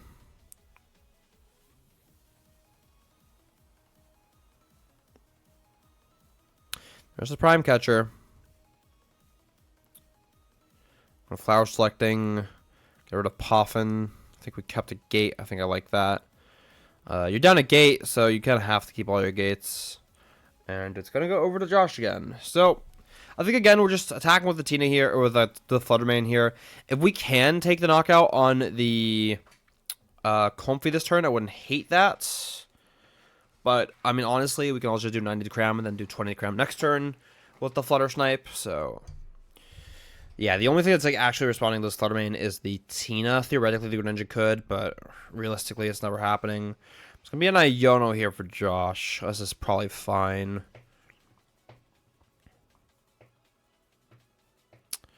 And what do we got here? Counter Catcher in hand. I would actually be very okay with seeing Josh playing down the Counter Catcher, using the Counter Catcher here.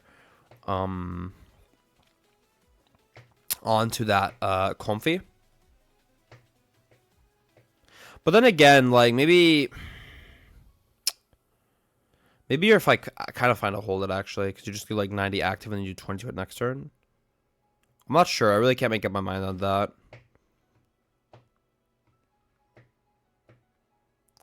Ooh, Airy sent to the top. Okay, I'm just going to push pressure down this Tina. No, this is fine. And then next turn, I think what you do, like, if the Tina stays on the bench, you counter catch the Tina, and you do 20 to the Cram. I think that's what you do. Yeah, so this is fine. So what do we got here as Brandon? What's our options here? See a couple Nest Balls. See a lot of Rods. See an Energy. See a Gate. Not a whole lot of good cards for Brandon. Seal cards. Tomb Roxanne completely dead. There's a Colress. We're definitely not missing Colresses. We have a Poffin we can get rid of.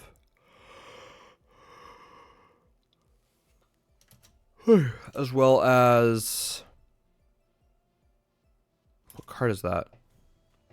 Rainbow something. I actually cannot tell what card that is. That's really annoying. Oh well. I'm going to switch into the Tina, and it looks like we're just doing Abyss Seeking, so... Pretty good for Brandon, for Josh here. This is probably where you want to be. Switch card getting rid of here. And it's going to be a... Well, it's not concealed cards. Refinement into Refinement for Josh. Honestly, we're just probably, like, hitting active, right? We're probably just hitting active and killing the Cram. Like, I don't think we're ever doing anything else here. I don't think we ever want to do anything else here. Like, you want to pressure the Tina because that's the thing you want to pressure. And then you want to, knock out the Cram.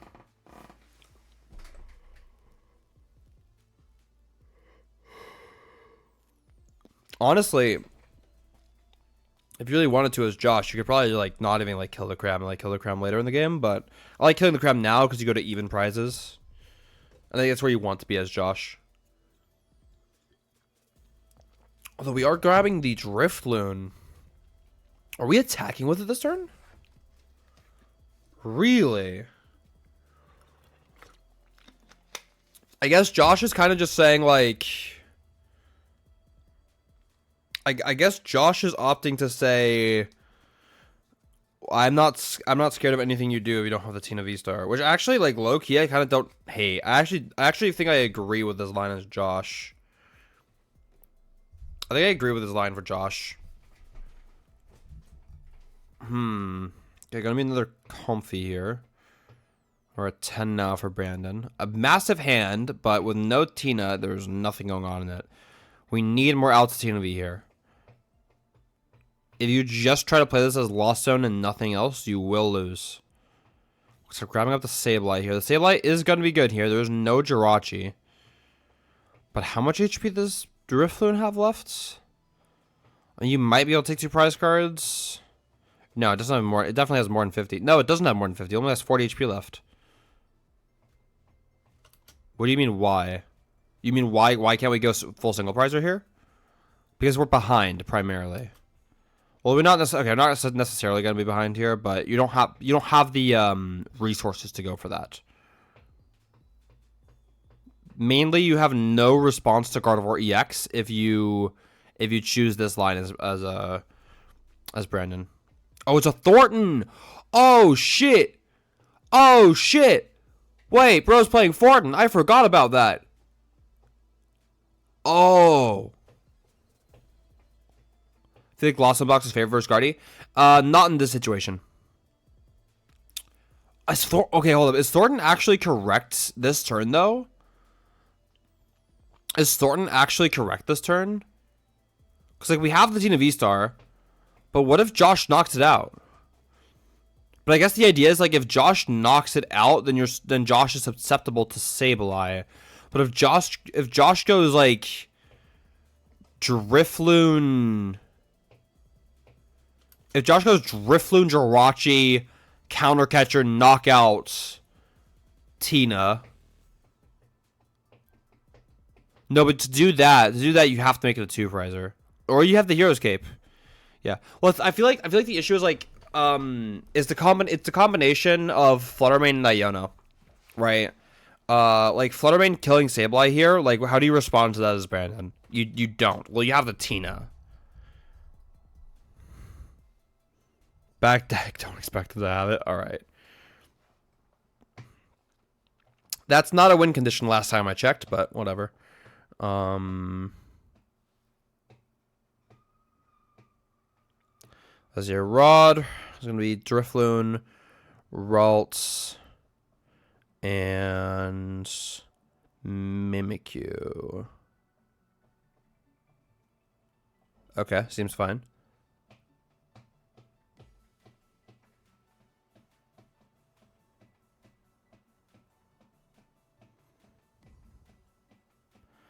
That's how I beat Lugia with hands and that's fair. Alright. Poffin, yep, Drifloon, Jirachi. We might be able to get there. Why are you capping? Bro, shut up. What are you talking about? Alright, enough of that, so we have the Drifloon. There's the Arven. Isn't it Countercatcher here? Does Countercatcher's Hero Cape... Yeah, Countercatcher Hero Cape gets us there, right? I think we get there on Countercatcher Hero Cape.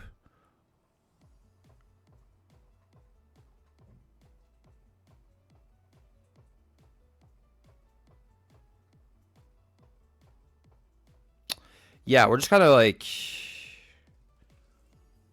We go retreat. Yep. Yeah, so Brandon's getting like super punished for this play.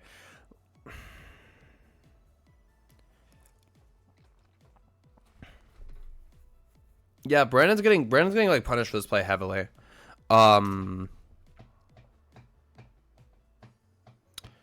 So what could we have done differently as Brandon though? That's like the question we have to ask here, right? Like what could we have done differently from as Brandon here? Because you are in like a heavily losing position now. Like there's no way you get back into this game, I don't think. I understand why we went for the Tina that play, like that turn, kind of saying like, hey, I don't think my opponent's got it. The issue is that if they do got it, you lose. I think that the big problem here for Brandon is that if you go for the Thornton, next turn, you can't also Roxanne. And that's like a really, really big problem. So I think you probably had to make this gamble as Brandon. You might have had to have done it. But alternatively, couldn't we just like... No, Josh wasn't in a Roxanne range.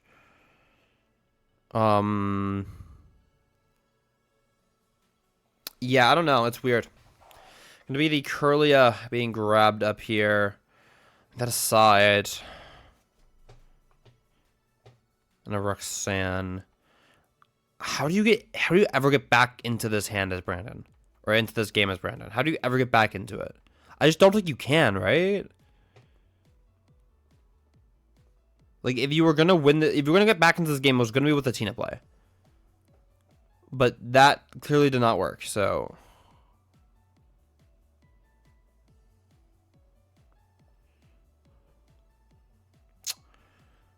Yeah, I don't think it really matters, honestly. Flower selecting here, getting rid of Chorus, then we kept the gates. So we're just knocking out active. Oh! Oh, wait, no. This is... Ooh, I like this. I like this play a lot. Okay, no, this is slick. Yeah, because you don't have to, like, You don't have to put all the damage on the Kirlia, even though there's a Jirachi. You can just put the damage on the Jirachi and do 0. Okay, this is clean as Brandon. Like, is it gonna work? Probably not. But like, this is how you get back into this game. There's Nayono. Okay. Is it enough though? Like that. Okay, obviously that was like a really, really cool play from Brandon. But like, is that enough? Oh yeah, concealed cards here. Jet into the Comfy. Flower selecting. What's the follow-up? We got rid of a gate now. Boss Jirachi. Ooh, and then we go kill Drift. We go kill Drifloon. Kill Drifloon. Kill Kirlia for game. Now there's a couple things. Okay, there's a couple ways this goes wrong. Number 1, Gardevoir EX, you're fucked. Number 2 is obviously Turo. But looking at it, yeah, like, the only other thing, like, the only other Mon you could have done this with as Brandon is the Manaphy, but the Manaphy's 1 retreat, so it just doesn't work. Yeah.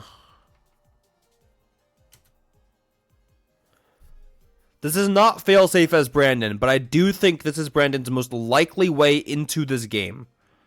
Super impressive find. Super impressive find of that win condition.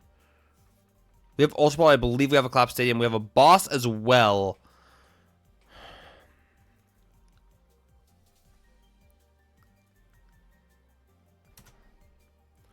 The Drifloon has 70 HP left. So if we bench that and we go Collapsed Stadium. Wait. Why do we get rid of the Drifloon? The Drifloon has more HP left. Oh, so it's cool. No, but they just detach from hand. Why is Josh getting rid of the Drifloon? That's a misplay. It has to be, okay, it has to be the...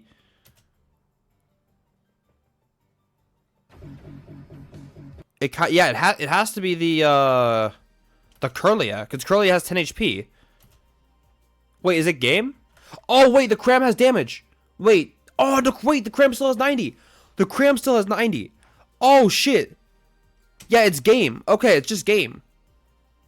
Aha, okay. I forgot it had damage. I forgot the Cram still has damage on it. Okay. Dude, honestly, I'd be fucking pissing my pants if I was Josh. Because, like, Josh was so far ahead, and then Brandon pulls out that super, super clean Kirlia play. Like, that was almost losable. That game got very losable very fast. Okay, listen, I'm not gonna sit here and pretend that I think Brandon played that entire set perfectly, but that last play was very impressive. 99% of players are never spotting that play. Not in any lifetime are they seeing that play. That was super, super, super clean. That was impressive. That was cool. Yeah, no, you had to collapse the Drifloon to get the energies to knock out with the Fluttermane. Damn, super well played from both players, honestly. Like couple things, right? But like honestly, it's top 8. It's a hard matchup. I'm assuming this is a matchup neither player knows particularly well. So like I'm not gonna sit here and like blame either player for like misplaying. And honestly, I'm not even sure like everything was a misplay. Like there's very real chance like there's a couple things like I'm wrong on. Just by like where the nature of like how new the format is. So like we can't actually know everything about every matchup yet, right? Like it's different from last format where by the end of the format, like every top player could probably tell you how to play every matchup because the format had been around for just so long that people ran out of new things to discover, right? But like now, like I'm still learning new things. Azul's still learning new things. Everyone's still learning new things, right? About this format. So honestly, like, there was mistakes made, sure, but like, I'm not gonna fault either player for that. That was super clean. That was just good Pokemon. All right.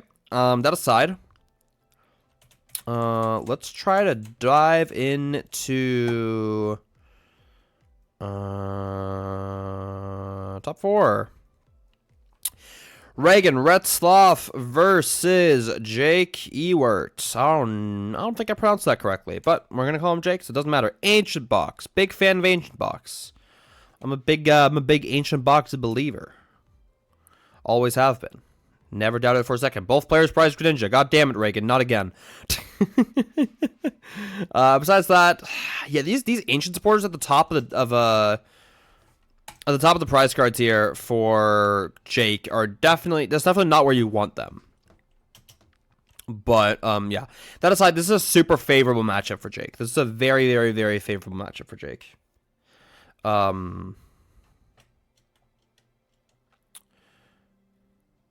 But why is Reagan playing 59 cards? What card are we referring to? Where is this Greninja? What do you mean? Why would bro play Greninja? That's crazy. Alright, gonna be a C-Pao to start us off here with the Chivalry Chills. Reagan's gonna prize check, and we are gonna skip past that because we already know what's in Reagan's prize cards. Heavy Ball is gonna find the Greninja. Hallelujah. And look at the order of these prize cards. I think there's an Irida at the top. Besides that, it's nothing too bad. Concealed cards here. What do we got? We're going to have a Candy and a Superior. Nest Ball going to be for the Friggy, I believe.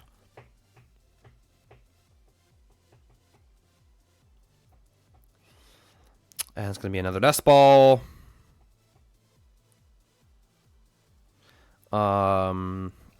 Yeah, this seems good. This seems good. I think Reagan's like kind of just saying like, listen, if you have like, well, no, it's actually physically impossible for Jake to have it. For Jake to kill this Friggy, yeah.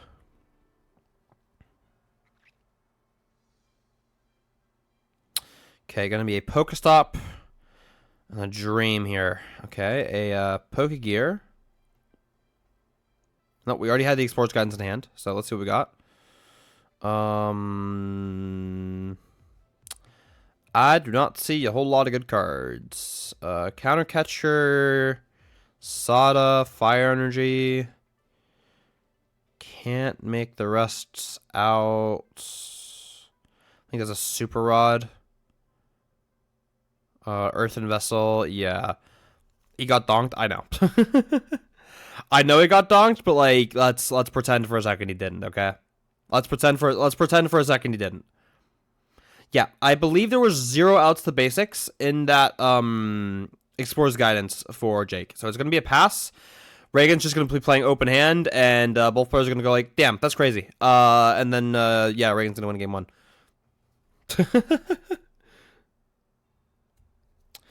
Cool. Game number 2. That was not a real game Pokemon. Moving on.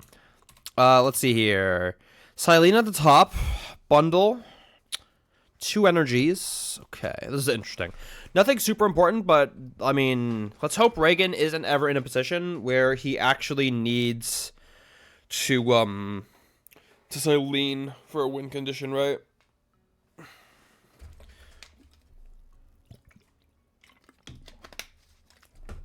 Alright, we have basic Pokemon for Jake. Crazy, I know. Got energies as well for this concealed cards. So let's see what we got. Booster capsule, energy, and another moon. Okay. And a pass. So let's see if we have anything for Reagan here as a Pokegear, or a Pokestop, I should say. The fun thing about this matchup is like neither player actually wants to give the other Pokestop because both players want it. Which is always fun, right?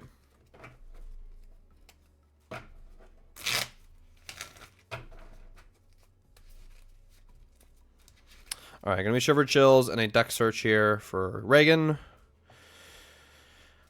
Let's see here. Poffin Greninja seems very, very reasonable off of Sarita. At this point, you do have to grab 2 Friggy, though, as Reagan. You do have to grab 2 Friggy.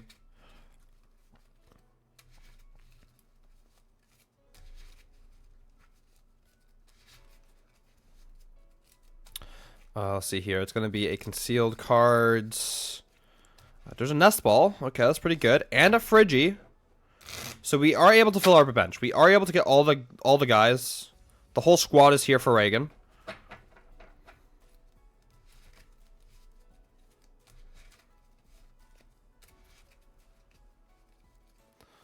Yep, the whole squad is going to be here.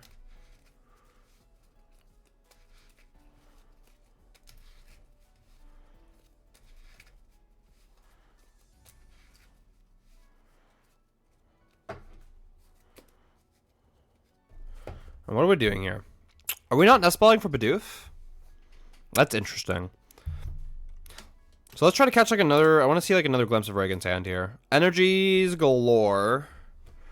Yeah. We couldn't play the nest ball. We have Candy as well. I think we have an Irida. This hand is just really good for Reagan. I wouldn't have hated the nest ball, but I guess like the nest ball is like hands out, bundle out maybe. I don't know.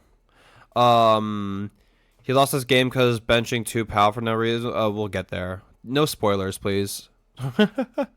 Reagan never seemed to not impress me. It's just such a bad matchup. It's a terrible matchup for Reagan. There's no doubt about it. All right, Pokestop is gonna hit good cards for Jake. Crazy. Didn't think that was possible. Gonna be the Sada for just 1. Definitely not ideal for Jake, but you know what? It's drawing cards and we are attacking. That is pretty good.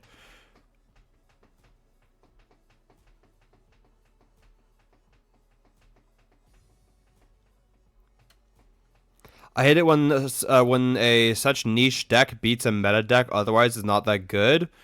Except Ancient Box is a meta deck. Ancient Box is like one of the best decks in the format. There's a real ass argument to be made that Ancient Box is a better deck right now than Chien-Pao. So I don't know that I agree with that. And why isn't Torterra meta? Because Torterra's bad. Actually, okay, the real reason Torterra's not meta is because we don't have a Turtwig that is searchable off of Buddy Puffin. That's the real reason. All right. Got a cup and I'm stuck with a deck choice. I know who won, but I haven't watched the game, right? Like I know it just like the tournament happened a week ago. I know who won. Jake wins this, goes on to the finals, loses to Liam in the finals, right? But like I haven't watched the game, so I don't know. I don't want to know like why Jake won, right? Yeah. Like typically you look at like, oh yeah, my basic has a bunch of HP. That's great. Like this is a good thing. And then Puffin came out, and then rip Turtwig believers, right? Like low key. Otherwise, Torterra's like kind of goated, but like there's so many good grass like healing mons as well that you can search with the Grottle. It's a cool deck, but without a reliable way to actually put cards on your bench, it's just rough. All right, gonna be a nest ball for a Pao here. Interesting choice going for the Pao. I feel like your most reasonable win condition for Reagan is like ninja hands, but like you can't reliably hands 3 times in a game. So I don't hate this as Reagan because if Jake, and this is reasonable, if Jake whiffs knockout on active next turn, then you go up 2 prize cards, and then you can kind of hand your way into the game. It's rough, but it's not impossible from that point, right? I think that has to be the line. The main issue is that you have the second Chien-Pao that's taken so much damage, right? Like I like this Pao coming down, but the thing is that like you're gonna get fucked by Gust. But I think as Reagan,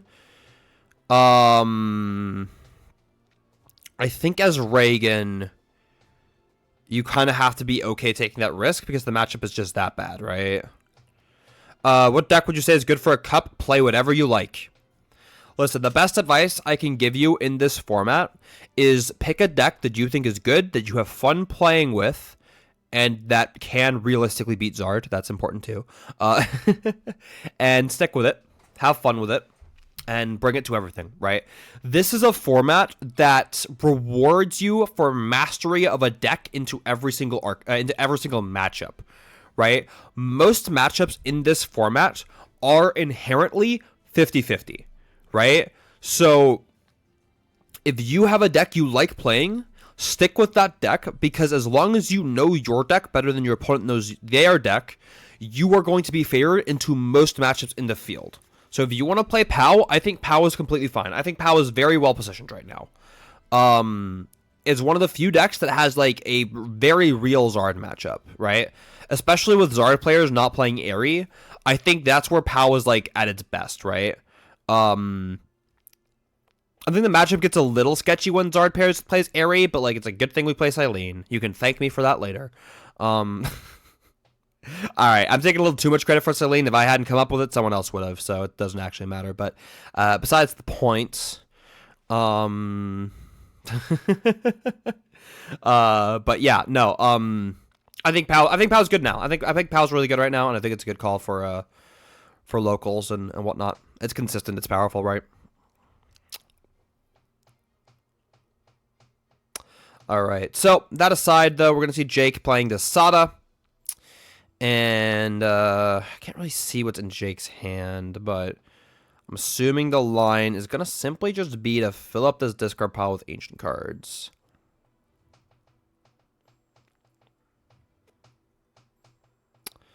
Just draw good hands and you win with Pao easy. Not in this matchup. Yeah.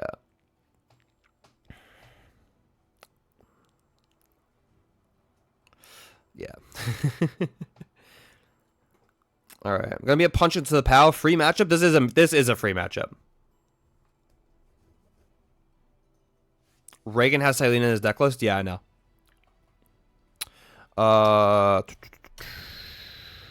Only if Moon has 120 less HP, or has 20 less HP. If Moon had 20 less HP, then yeah. But if Moon had 20 less HP, Ancient Box would not be a real deck. What makes Ancient Box so good is like how much HP your mons actually have, right?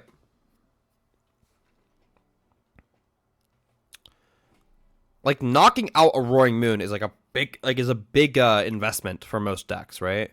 Like looking at this board, the thing is Reagan has no way of like removing these Chien-Paos from play, and eventually these counter catchers are just gonna like pile up in Jake's hand, and he's just gonna start bonking the cats.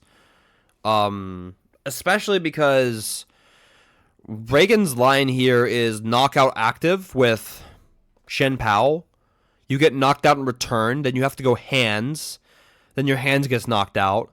Then you have to go hands again into something that... So Reagan's line here is knockout active, go to 4. Hands go to 2. Greninja into hands, win the game, right? That Greninja turn is the important one, because that Greninja turn, if Jake follows up with what Reagan is doing, then that turn Jake can go Gust... what's it called? Gust Chien-Pao, the one with 110 on the bench right now, and win the game, right? That's the important turn in this game. So you can pretty easily like telegraph where this game is going for both players. So both players right now are trying to set up to reach a point in the game where when that decisive turn comes, they are in the best position possible. For Reagan, that's going to have to be an Iono. I'm not even sure we play it. I actually don't know. And for Jake, that's going to be just setting up the board and make sure you are Iono proofing. Right? So, keep streaming these moons, keep playing Sadas, keep doing stuff. Thoughts on Moon Dunsparce deck? I think it's very good. I think it is very, very, very, very, very good. Not tier 1, but I think it's well positioned, has good matchups, it's consistent, right? He has no Iono, in which case I think Jake always wins this game. As long as Jake keeps like doing literally anything, Jake wins this game. And he explores guidance off of the Pokegear. Not sure we actually have a whole lot here. Let me rod back some energies to hit off of the Explorer's Guidance, I'd assume. No, it's going to be the Roaring Moons. Gonna consider it. I think we're always getting back an energy, right? I guess we only have one dark and discard pile now. But we don't have Sada, did we? I was saying, I don't think we have Sada.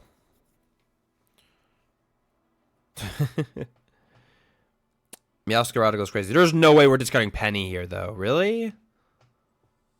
Okay, I mean, I guess it's fine, right? Because you're still winning this game by prize trade if Reagan does knock out the Greninja with the hands.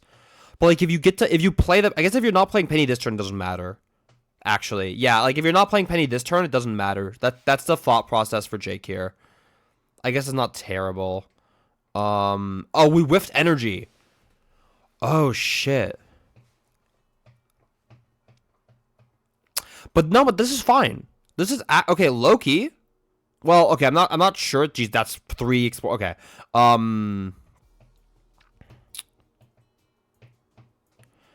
think the thing here. Oh, we have energy. Okay, never mind. Wait, then what's the problem?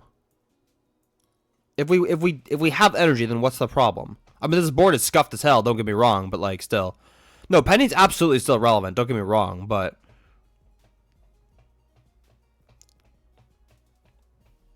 Let's see here. Candy backs for Reagan. Is this the Greninja turn for Reagan? I think honestly, I'd prefer if it was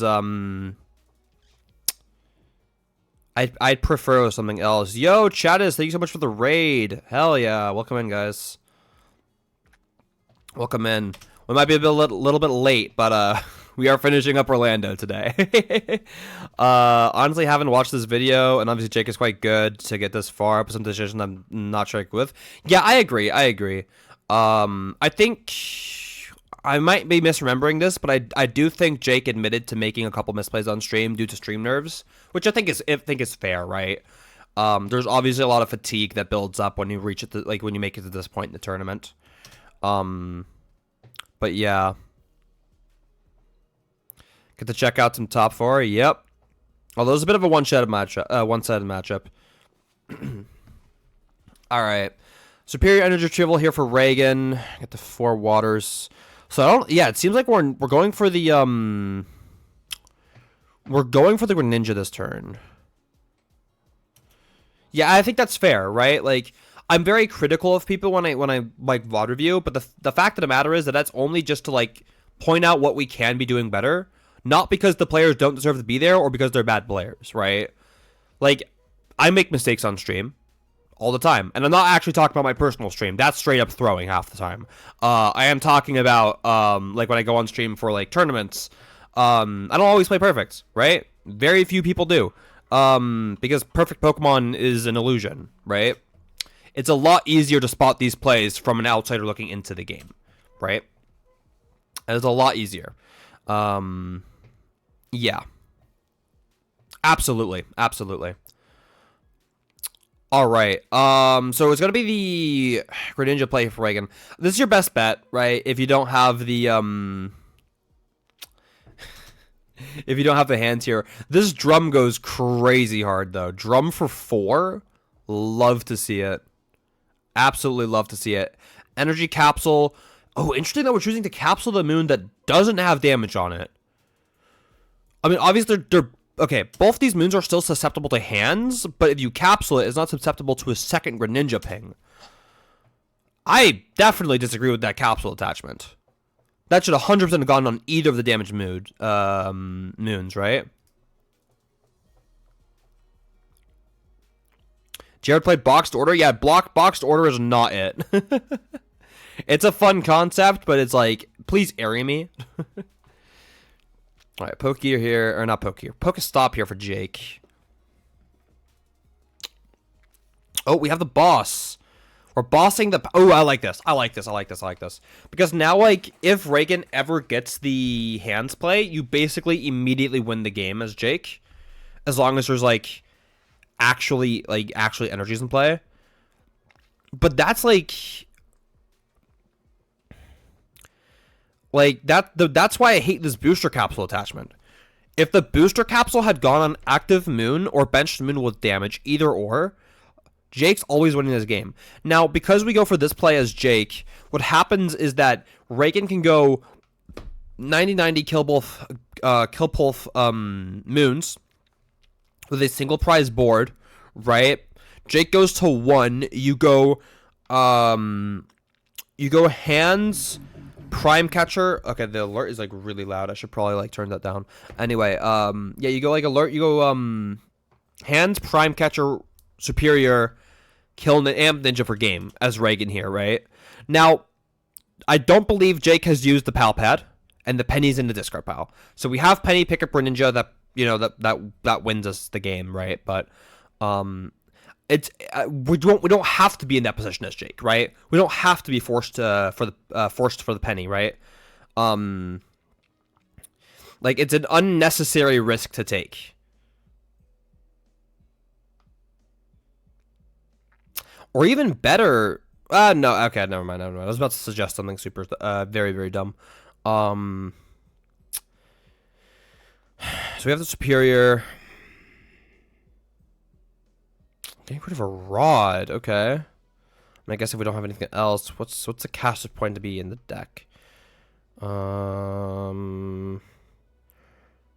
Cypher Maniac here. What are we eyeing up as Reagan? I don't know that we care too much about anything else here, unless we're just setting up game for next turn. Which I mean, I guess that's fine. I guess that's fine as Reagan.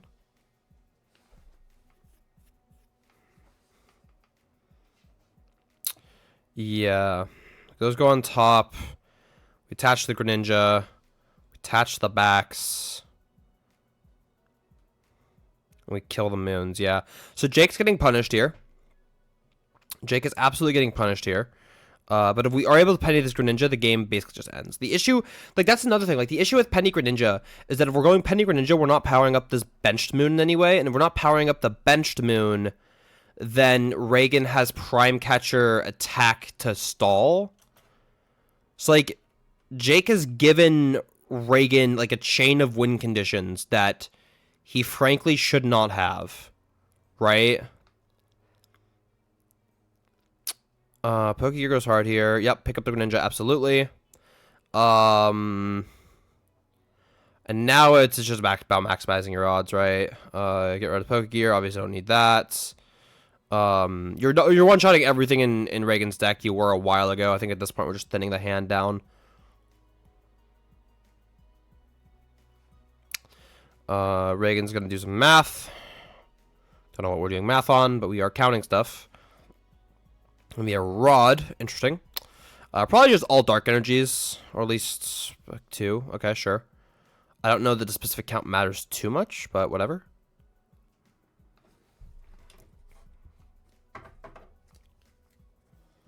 And knock out the Greninja, go to 1. Okay. Well, I guess the one thing with the boss doll play is that, like, Sada... It's Sada energy in Jake's deck. Right?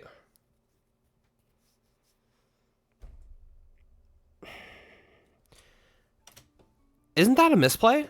Isn't Rod a misplay from Jake? Because here's the thing. Either Jake knows Reagan's not playing Iono, right? And then has no reason to Rod. Because you top deck Sada, you go Rod, you put energies, you Sada, you get 1, you draw into the energy, you win the game, right? Or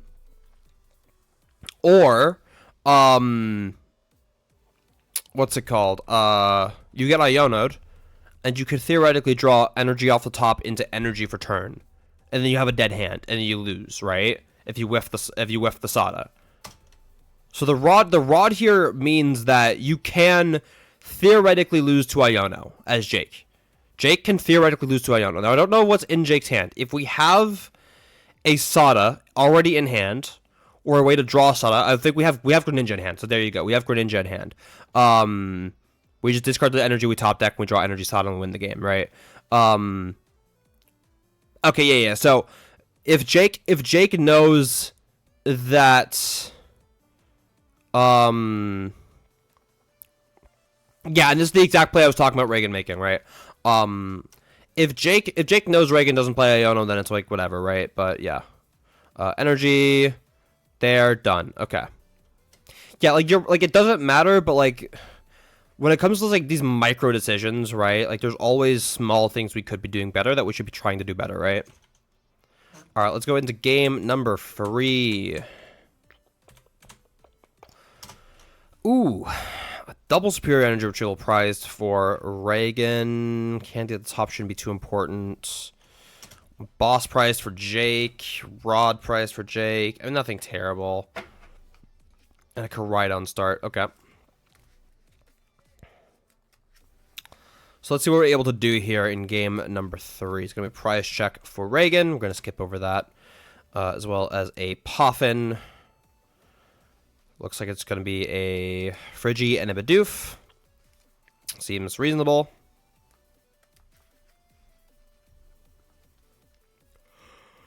And it looks like it's pass. Okay, we didn't even attach to the POW, which is interesting. But I guess it's fair.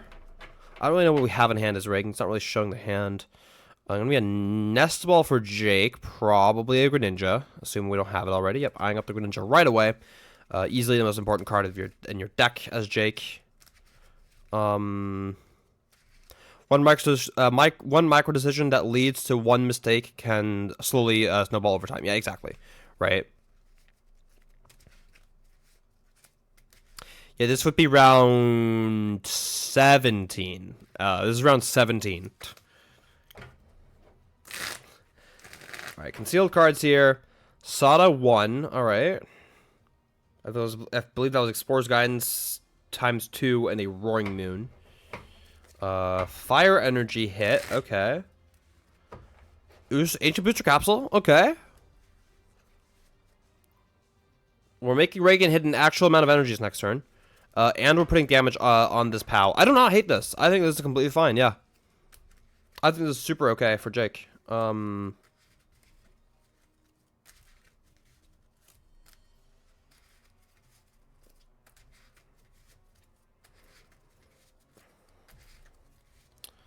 Alright. I think Reagan's like reading Shred. Let me Shivery Chills here for Reagan.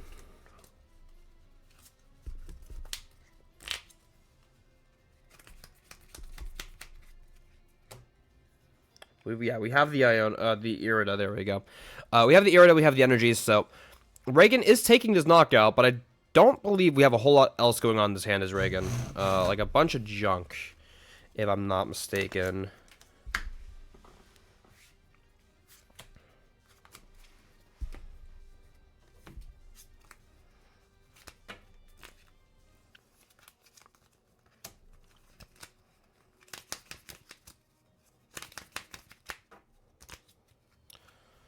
Jake's being super polite and putting the counters on everything.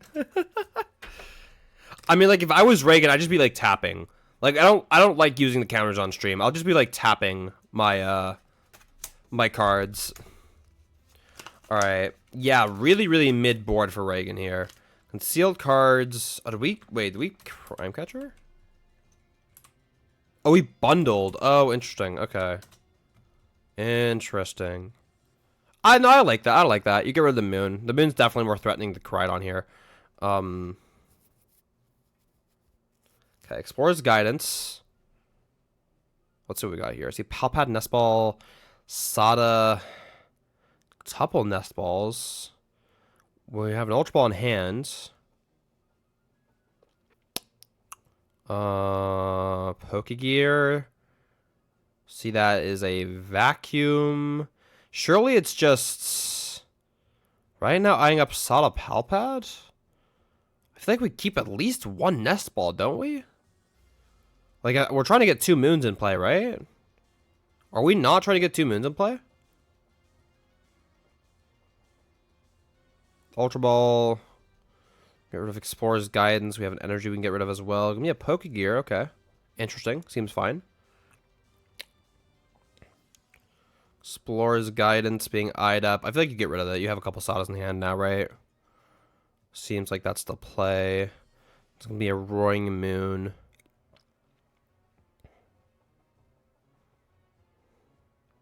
Going to be attachments. Oh, we have the Counter Catcher. Okay. That's massive. Yeah, just rip the Beaver off the board. Hell yeah. Okay. No, this is hype. This is great. Mid board from Jake, mid board from Reagan, but the board is definitely more mid for Reagan, right? Like, the board is definitely worse for Reagan than it is for Jake.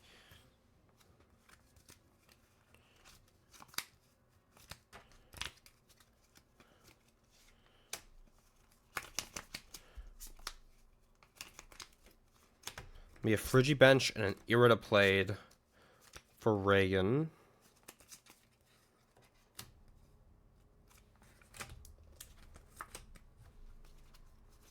And what are we grabbing here? Prime Catcher Greninja. Interesting.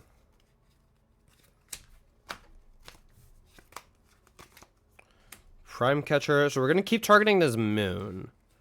I don't hate this as Reagan. I don't hate this at all as Reagan. Like, kind of acknowledging that this is the threat, right? Because if it's just a Koraidon punching every turn, you can deal with that. Well, unless Jake actually fills a board, right? But as the game is currently progressing, it is a lot more likely that Jake hits the threshold to take a knockout with the Roaring Moon than fill up a board of Ancient Pokemon, right?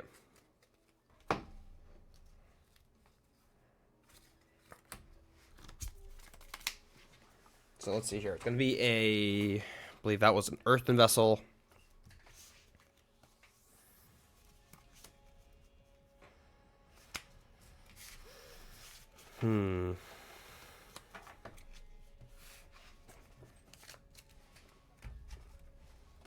Alright, what now?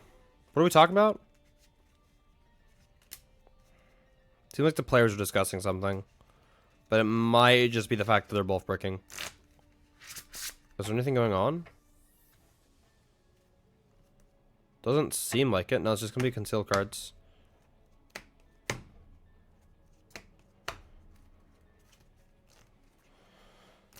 Gonna be the Sada for 1 to the active. That's yikes.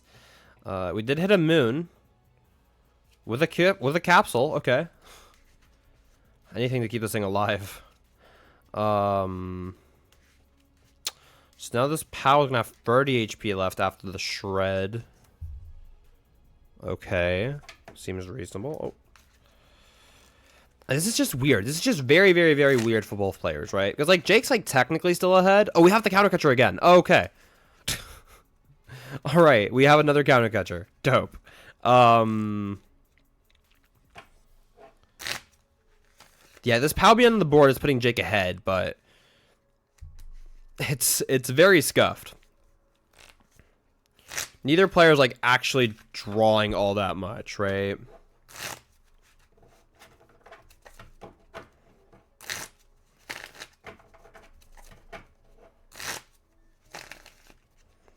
Going to be a PAL promotion for Reagan.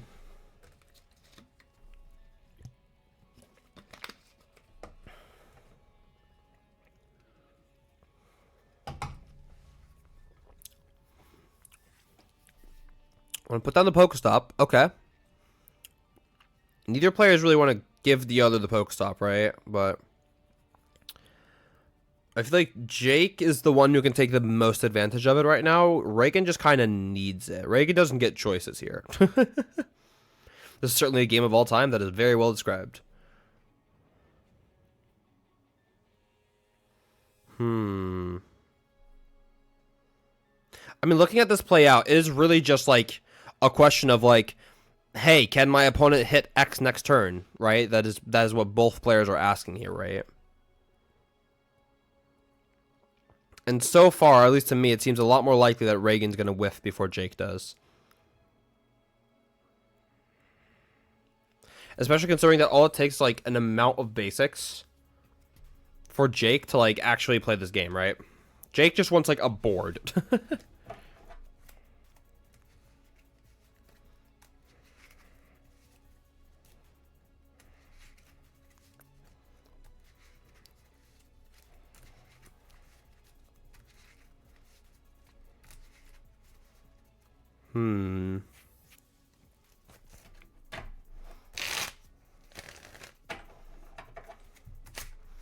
Okay. Reagan's going into the Greninja now. We have the Superior. So I guess what we're trying to do is we're trying to set up the hands, right? Which actually, no, this is definitely good for Reagan. This is definitely good as Reagan here, right? Jake is down 2 counter catchers. Jake still has the boss, but we, of course, know that the boss is prized. So now, as Reagan, you're just going hands for game, right? Like, you're just going hands for game. And to actually have a response to that, Jake has to kill your... yeah, Jake would have to kill the... Chien-Pao. Oh,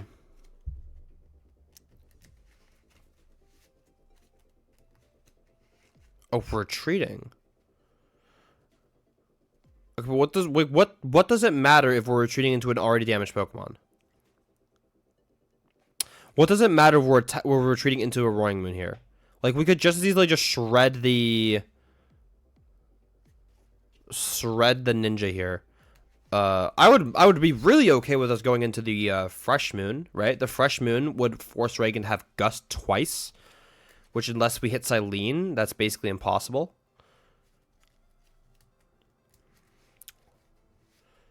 So yeah, I feel like we attack with the Fresh Moon here, we're just kind of like in such a really good spot for Jake here, right? It's like, why aren't we? Let's say, like, why are we? Yeah, there's no reason to retreat. Now, like, Reagan's hand is dead, so like it kind of doesn't matter, but still, this Nova Barrel is making this game so much harder for Reagan.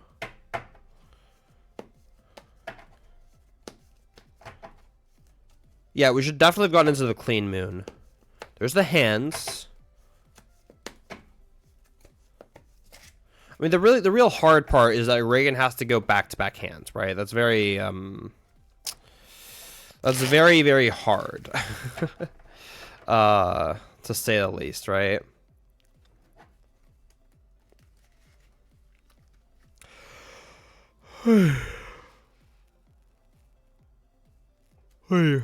Yeah.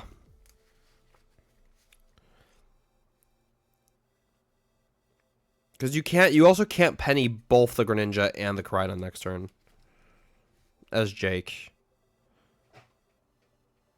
There's a Superior. I don't think we have a lot of Superiors left, by the way, because I remember we prized quite a lot. Or was that last game? I don't remember. Either way. I just won the prizes. I don't think we have any more Superiors left for Reagan. Honestly, I think we're out. I think we're out of Superiors.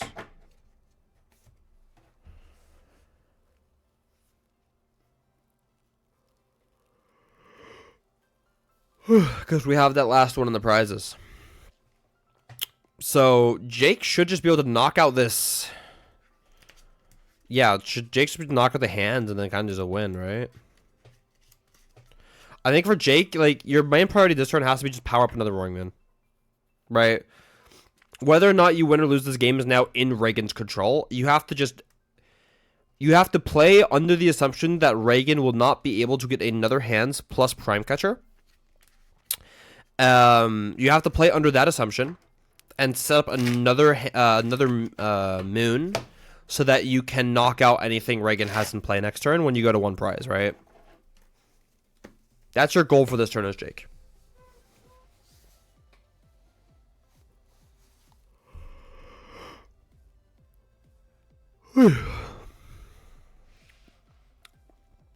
Yeah, okay, gonna be the Vessel. Don't want to always shuffle then, but it doesn't matter. Time really doesn't matter for either of these players right now, right?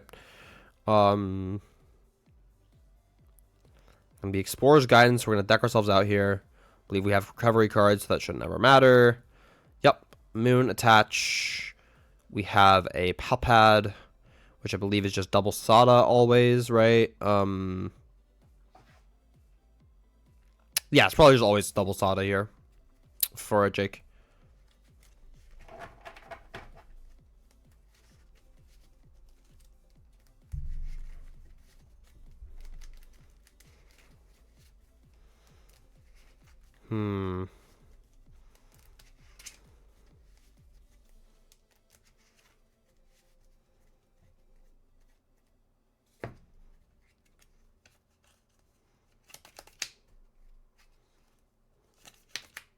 All right, yeah. So Jake takes knockout. Sorry, I'm setting out. I'm getting really tired. Jake takes knockout, and now the ball is in Reagan's court. But I believe Reagan is just out of superiors. No, there's a superior in hand. Oh, but he scoops. Wait, why? Do we not have Rod? Do we not just go Cypher for Rod Prime Catcher? Oh, wait. Did Reagan use Prime Catcher earlier in the game? Oh, shit. He probably did, didn't he? And then decide Lena's prize. Okay. Again, did Reagan actually just lose the game because Eileen was prized? That's crazy. That's kind of wild.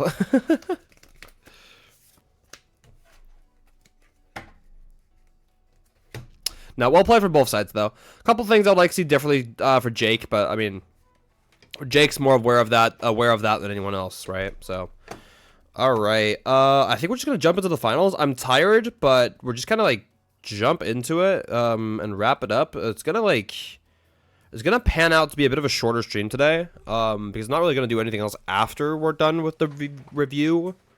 But, yeah. Yeah, I think we're just gonna jump right into this, honestly. There's gonna be a Liam Halliburton. You could show the sauce. No.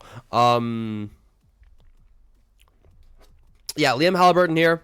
On our left playing Zard, and Jake Ewart here on the right playing that Ancient Box. The curse is foiled again.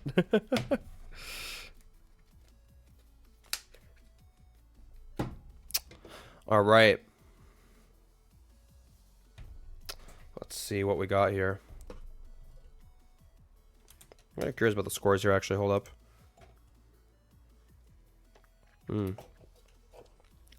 Okay. So, going into game number 1. Ooh, wait, those are rough prizes for Liam. Prime Catchers, Radzard, Heavy Ball, or Super Rod Roxanne. These are all some of the most important cards in this matchup for Liam. And they're all at the top as well. Jake pricing 2 energies isn't great, but like it's not something you can't deal with. So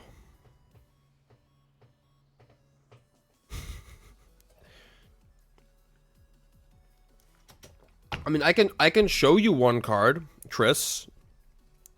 Are you ready for this? Are you ready for this? Whoa.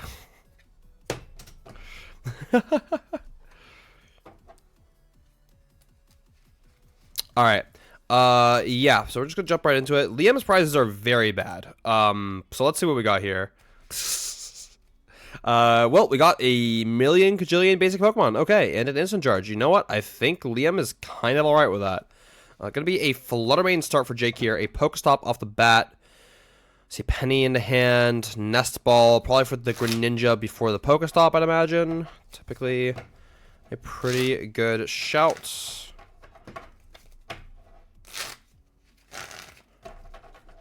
Gonna be the moon, though. Very interesting. Okay.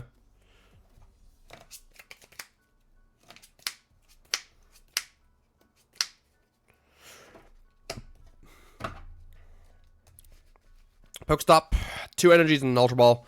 I mean, this could be really good if you're Sadaing. I don't know if we have Sada, though. We do have Sada. Okay. Oh, we opt for Explorer's Guidance instead. Interesting. I mean, I don't think we attack this turn as Jake, but I would have loved to see the Sada. But it's going to be the Explorer's Guidance instead. What do we grab? What are the 2 cards here? Booster Capsule to the Moon. I do like that. I do like Booster Capsule to the Moon. Going to be a Earth and Dust away the Penny. Seems reasonable. Ultra Ball. Wait, Ultra Ball and Pokegear. Okay. Sure. Not sure what we have else in the hand for Jake here, but it's just going to be the Greninja Grab. Yeah, it's just going to be the Greninja Grab. A concealed cards, an attachment, and a pass. So we should still have the Sada. And plenty of energies in the discard pile, so I don't hate this for Jake. Liam's probably going to start us off and get the first prize card of the game, though. I'd be very surprised if he wasn't.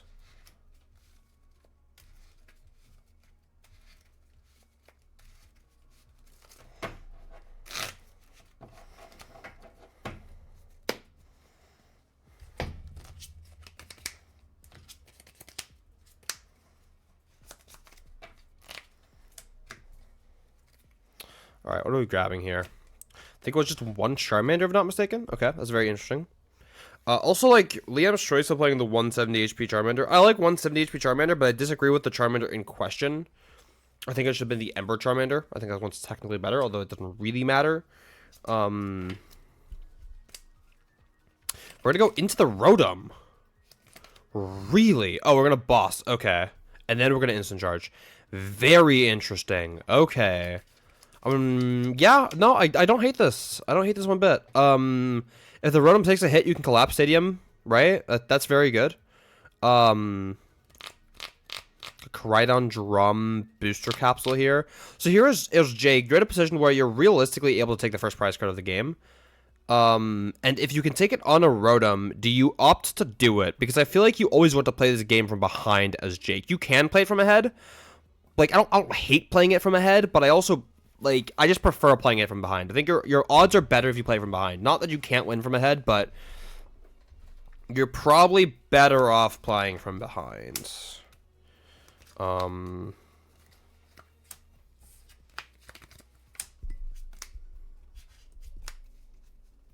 Yeah, so I don't really know.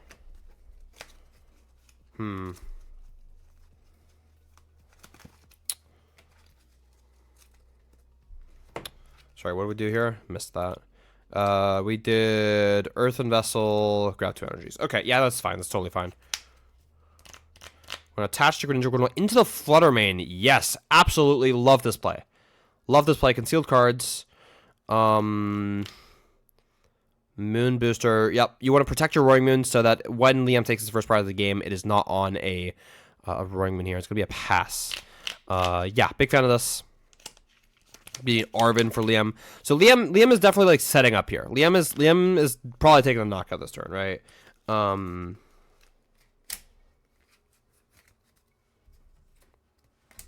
But that aside, this looks pretty good for Jake because Jake's board like is very, very well poised to handle this, right? I can't really see what card is behind Jake's hand. Is it Koridon? Because I'm really hoping we don't have a Koridon in play. I prefer we don't. We do have a Koridon in play. Okay. We do have a Koridon in play.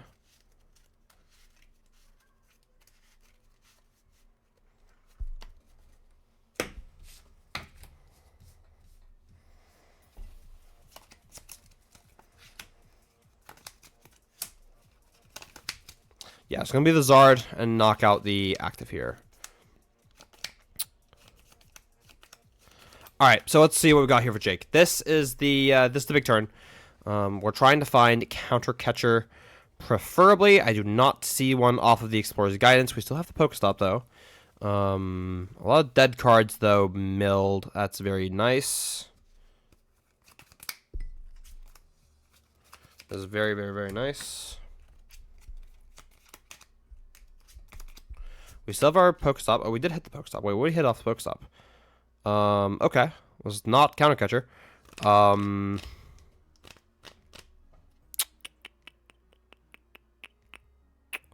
guess we're going to have to use the Superior Energy Trail to find energies, right?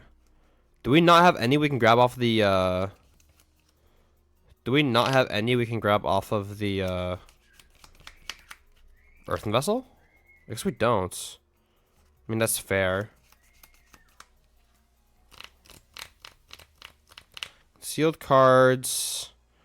Don't think it got us there. In which case, we're going to have to punch the active. And, like, punching the active isn't terrible, but Liam's probably always going to have the Turo play.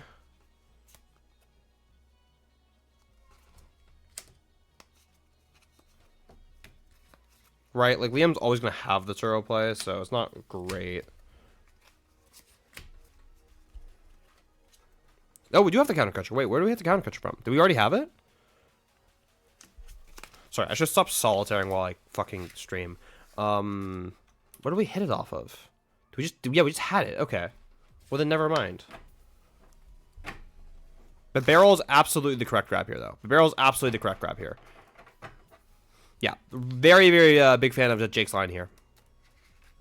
My main issue with Jake's board is the lack thereof, right?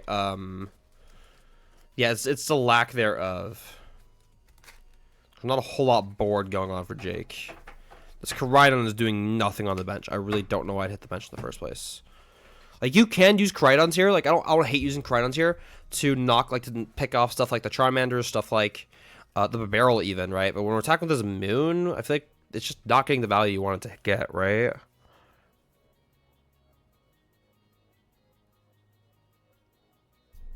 I'm gonna be on Iono here for Liam.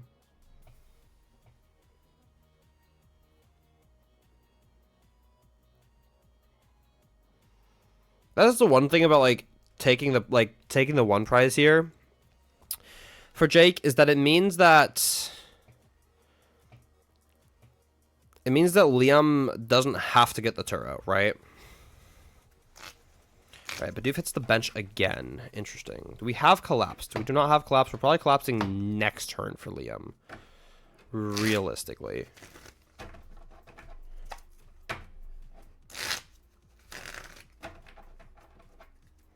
Gonna be a... I'll get rid of the booster. Okay, I like this a lot. I like this a lot. Yeah, anything to like make Jake's math harder is good here, right? Anything to make Jake's math harder.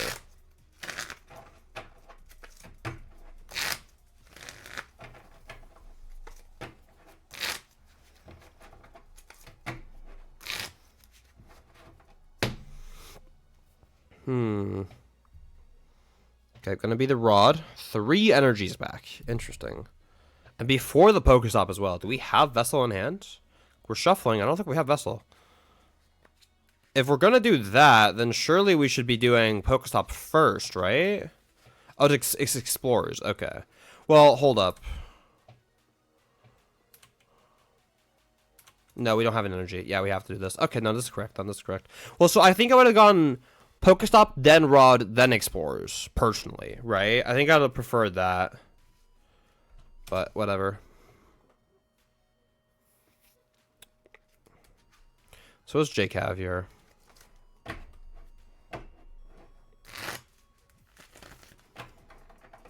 Gonna be interesting here. Okay. Energy to the active. Another counter catcher. Oh, are we knocking out the Pidgeot here? Are we in Pidgeot range? That's wild. Okay, I guess we are. Damn. I don't hate this. I'm a big fan of this. I'm a big fan of this.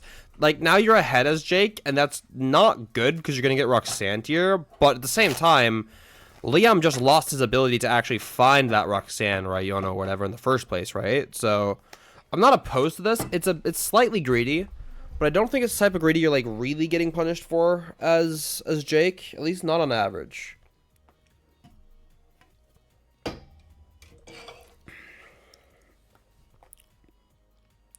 You know?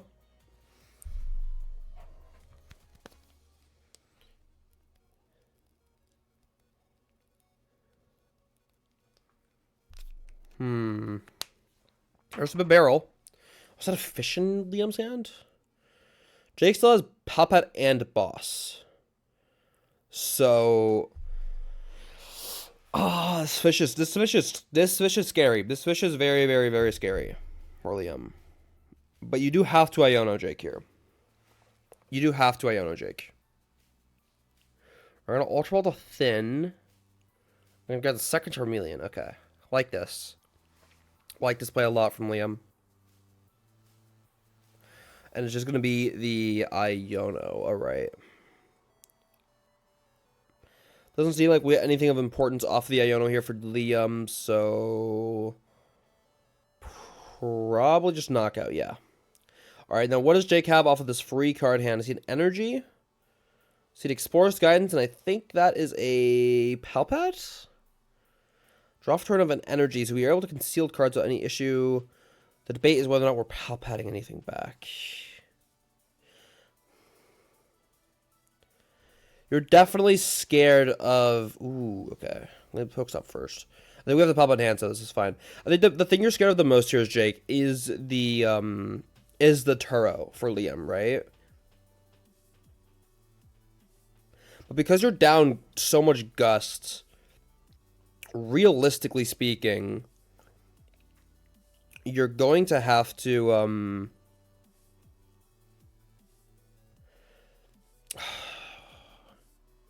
it's weird.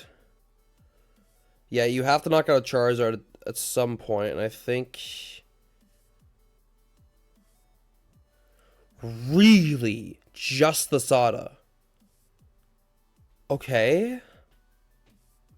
I'm okay. No, I see the vision. I see the vision, but are we? I don't think we're hitting the. I don't think we're knocking out the Zard here.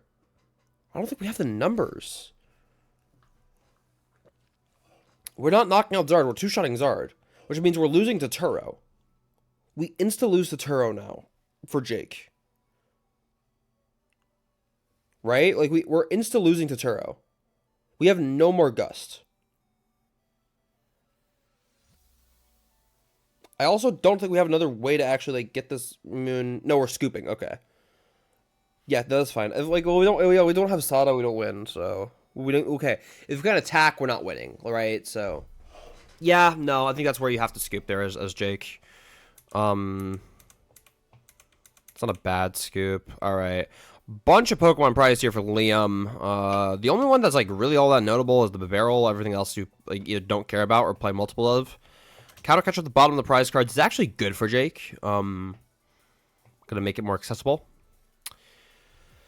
And let's see here. It's gonna be a Pidgey start for Liam and a Puffin being played here. So I'm gonna eye up this Charmanders,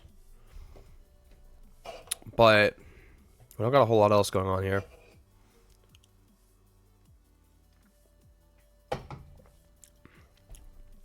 Not a whole lot else going on here for Liam.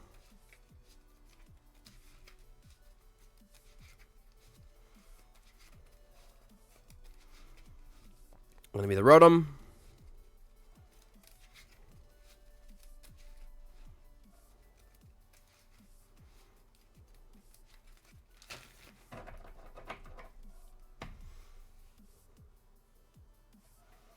And 8 instant charge. Okay, yeah, this seems fine for Liam. It's not great. It's like not ideal, but you're not like it's not terrible. All right, Jake. Gonna be using the Earthen Vessel here, getting rid of Crydon. I just don't want to see this Crydon hit the bench as Jake, right? Like unless you're attacking with the Crydon like basically on like turn 1 or turn 2, I don't ever want to see the Crydon hit the bench because then this is always worse than the Moon, right? Gonna be the Greninja. Grab off of the Nest Ball here first, like that. Big fan of that.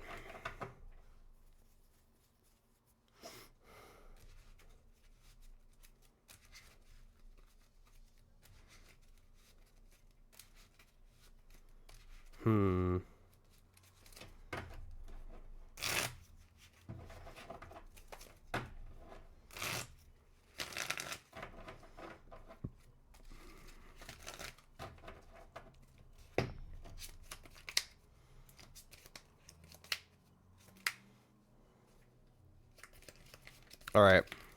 Ultra Balling away and Nest Ball is kind of crazy here, though. Get the Sada. Did we really just Sada for 1? I guess we had to, right?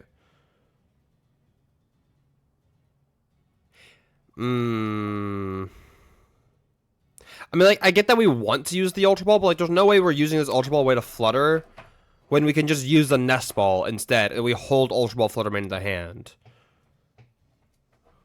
There's no way this is correct for Jake. This is just a waste of an Ultra Ball, or a waste of a Nest Ball. Like, you're not trying to hit the, like any numbers here. You don't need to put this Flutter in the discard.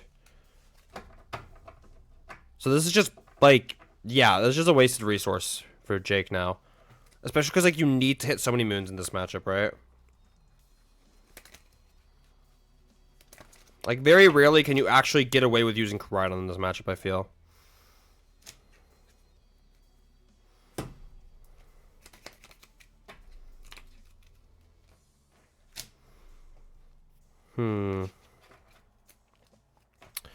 Okay, gonna be an Ultra Ball away some junk. Gonna get the Zard here. We got the Candy Zard. And then when we go retreat, we're able to use the Quick Search. Crazy that Liam had all of this without using Quick Search, by the way. That's kind of wild, I'm not gonna lie.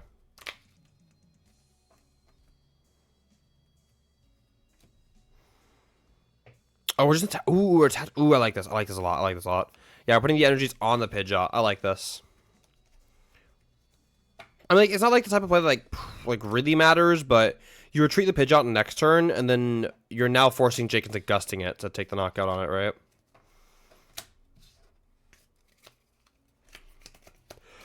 All right, Earth and Vessel here for Jake. We've already used concealed cards. Probably just an attachment. Hopefully we got a Sada. No energies in the discard pile, though. No energies in the discard pile for Jake. That's pretty relevant. There's the drum, draw 3. I believe we found a... No, that's an ancient booster capsule.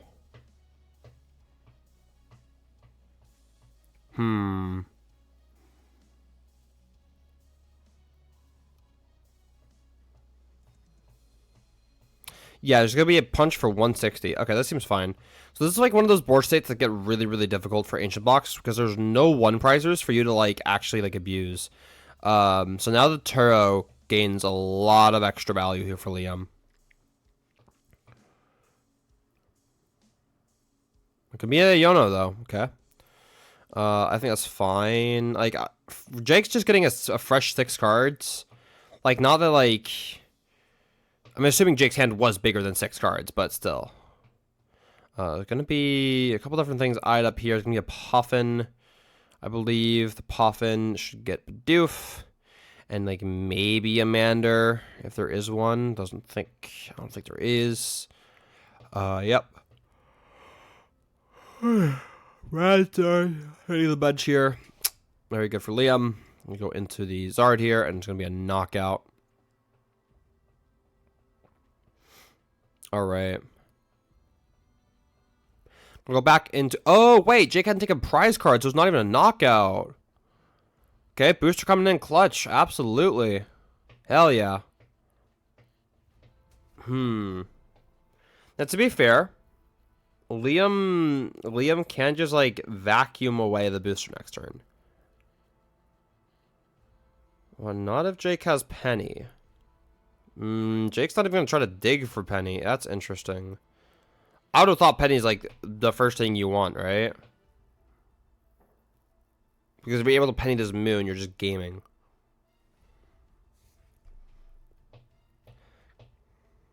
Coming in clutch for a 2-price turn for Liam. I mean, the 2-price turn would be huge here. Or take not the Pidgeot, though. That's a big deal. That's a big deal. This vacuum is going to be a lot harder to find now. And you can't just ignore the Roman in the active. That serves, like, zero purpose. Okay, so no Pidgeot for Liam. Yep, so again, like, Jake is playing from ahead, but, like, you're playing from ahead without Liam having the Pidgeot. And that's fine, right? Like, that's fine.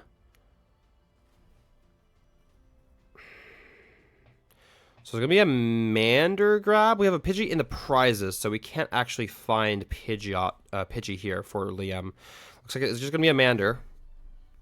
The barrels the prizes as well. So these prize cards, you know, really coming back to bite Liam here. We have a Boss. Boss is good. Boss Greninja would be very good. Boss and Roxanne. Okay. Yeah, Boss Greninja is definitely good. You get rid of the Greninja. Jake, once again, is promote the same thing.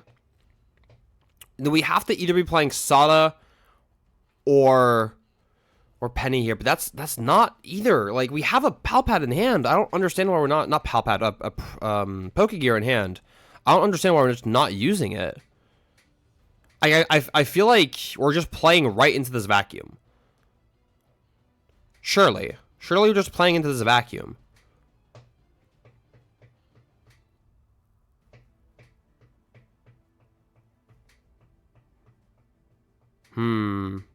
Just going to be damage on the active. Prime Catcher. That's pretty good. Once again, around the damaged Moon. Into a fresh Zard at that. Okay.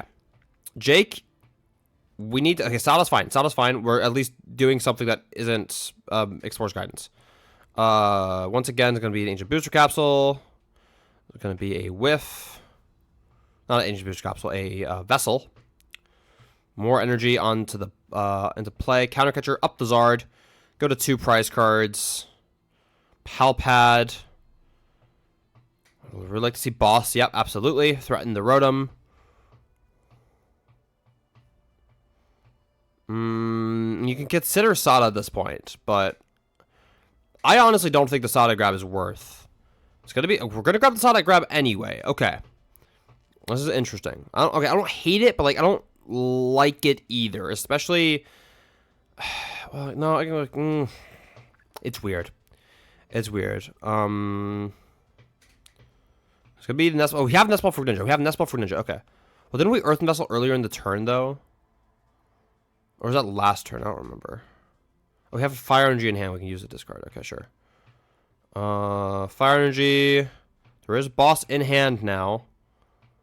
We're gonna knock out the Zard, but we are gonna get Rock Sand here for Jake.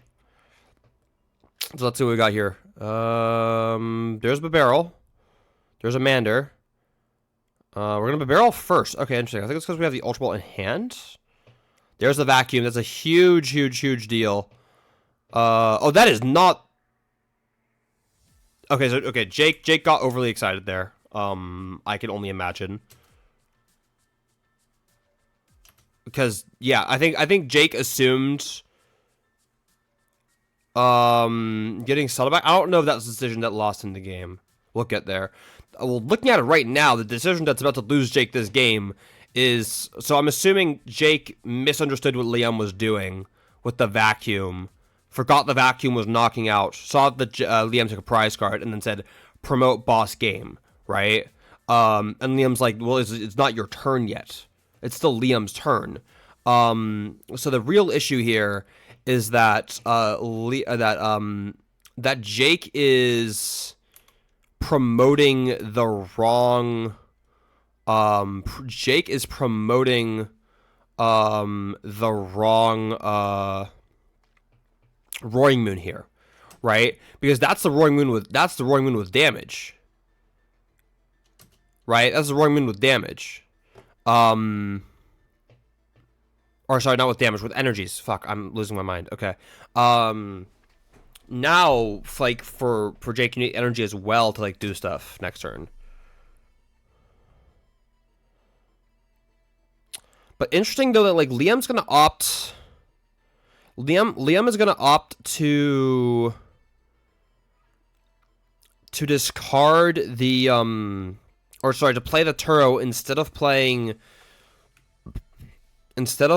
the Roxanne, which is interesting. I don't hate either, but yeah.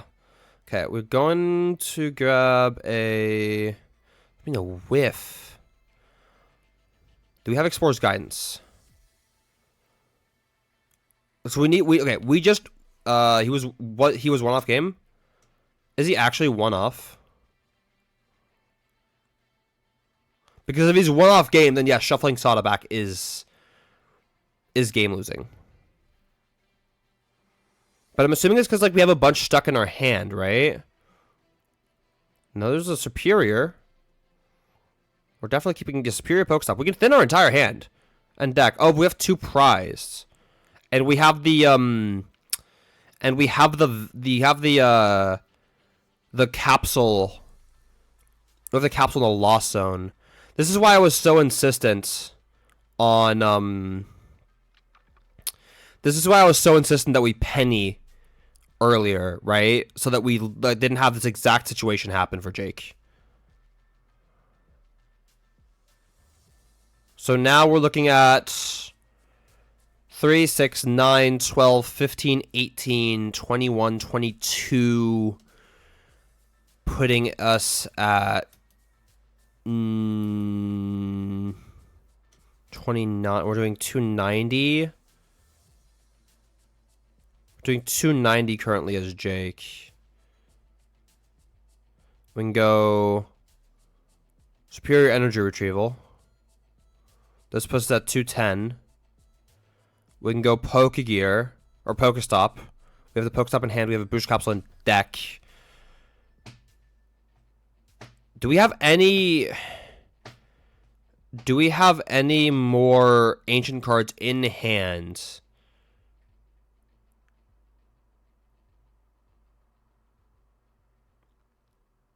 Do we have any more in hand? Any we could have discarded in any other way here? I don't believe we do. So it's literally because there's just straight up no more ancient cards left. So unless there's a Sada in Jake's hand that I just can't see, then no, it's not because we got rid of the Sada. We pop out of back Sada. Okay. Definitely a couple plays I disagreed with from Jake, but Jake has publicly said he made some misplays on stream, right? So I'm not gonna feel bad about pointing that out. But I do think it's important to learn from this, right? And I don't know if this was Jake's first time on stream, like top four and finals, but regardless, though, like Jake's plays to get to this point must have been very good, and it was good. Jake's play, fundamentally speaking, was good. There's just a couple mistakes here that I think did result in Jake losing this set here, but enough about Jake, enough about Ancient Box. Congrats to Liam Halliburton for winning.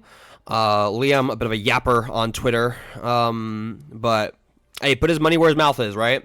And not everyone can do that. So, yeah, well played from Liam, well played from Jake. Good set all around. This is a very, very good, this is a good game to watch if you're trying to, learn the Zard matchup as Ancient Box, right? Because you get to learn, what decisions result in you getting punished for, certain things, right? So yeah, I think this is yeah, good set, really good set, really well played from both players. That's gonna be it for today, guys. Thank you guys so much for coming by. A bit of a more chill stream. Honestly, as far as VOD reviewing is concerned, we didn't really review a whole lot. More just kind of hanging out. But it was fun. It was a good time. Glad hanging out. Tomorrow we're gonna be playing on some live ladder. I think I'm going to play some Roaring Moon, some Moon. That's a deck I don't have that much experience with, honestly, and I think I should have some more games with that. And then I might play probably Pedro Pasui's winning Sao Paulo list, maybe, the Zard. So it's going to be a good time. We're going to be playing some different stuff, and yeah, I'll see you guys then, hopefully. Besides that, there's a bunch of buttons down below. You can go click on them. They all do cool things. Coaching, Twitter, sponsorships, stores, all that stuff. Check out 88 Cardhouse if you are in Bay Area, California. Good store. I'm not in Bay Area, California. I'm about as far from there as physically possible. But yeah, thank you guys so much for tuning in today, and I will see you guys tomorrow. Bye.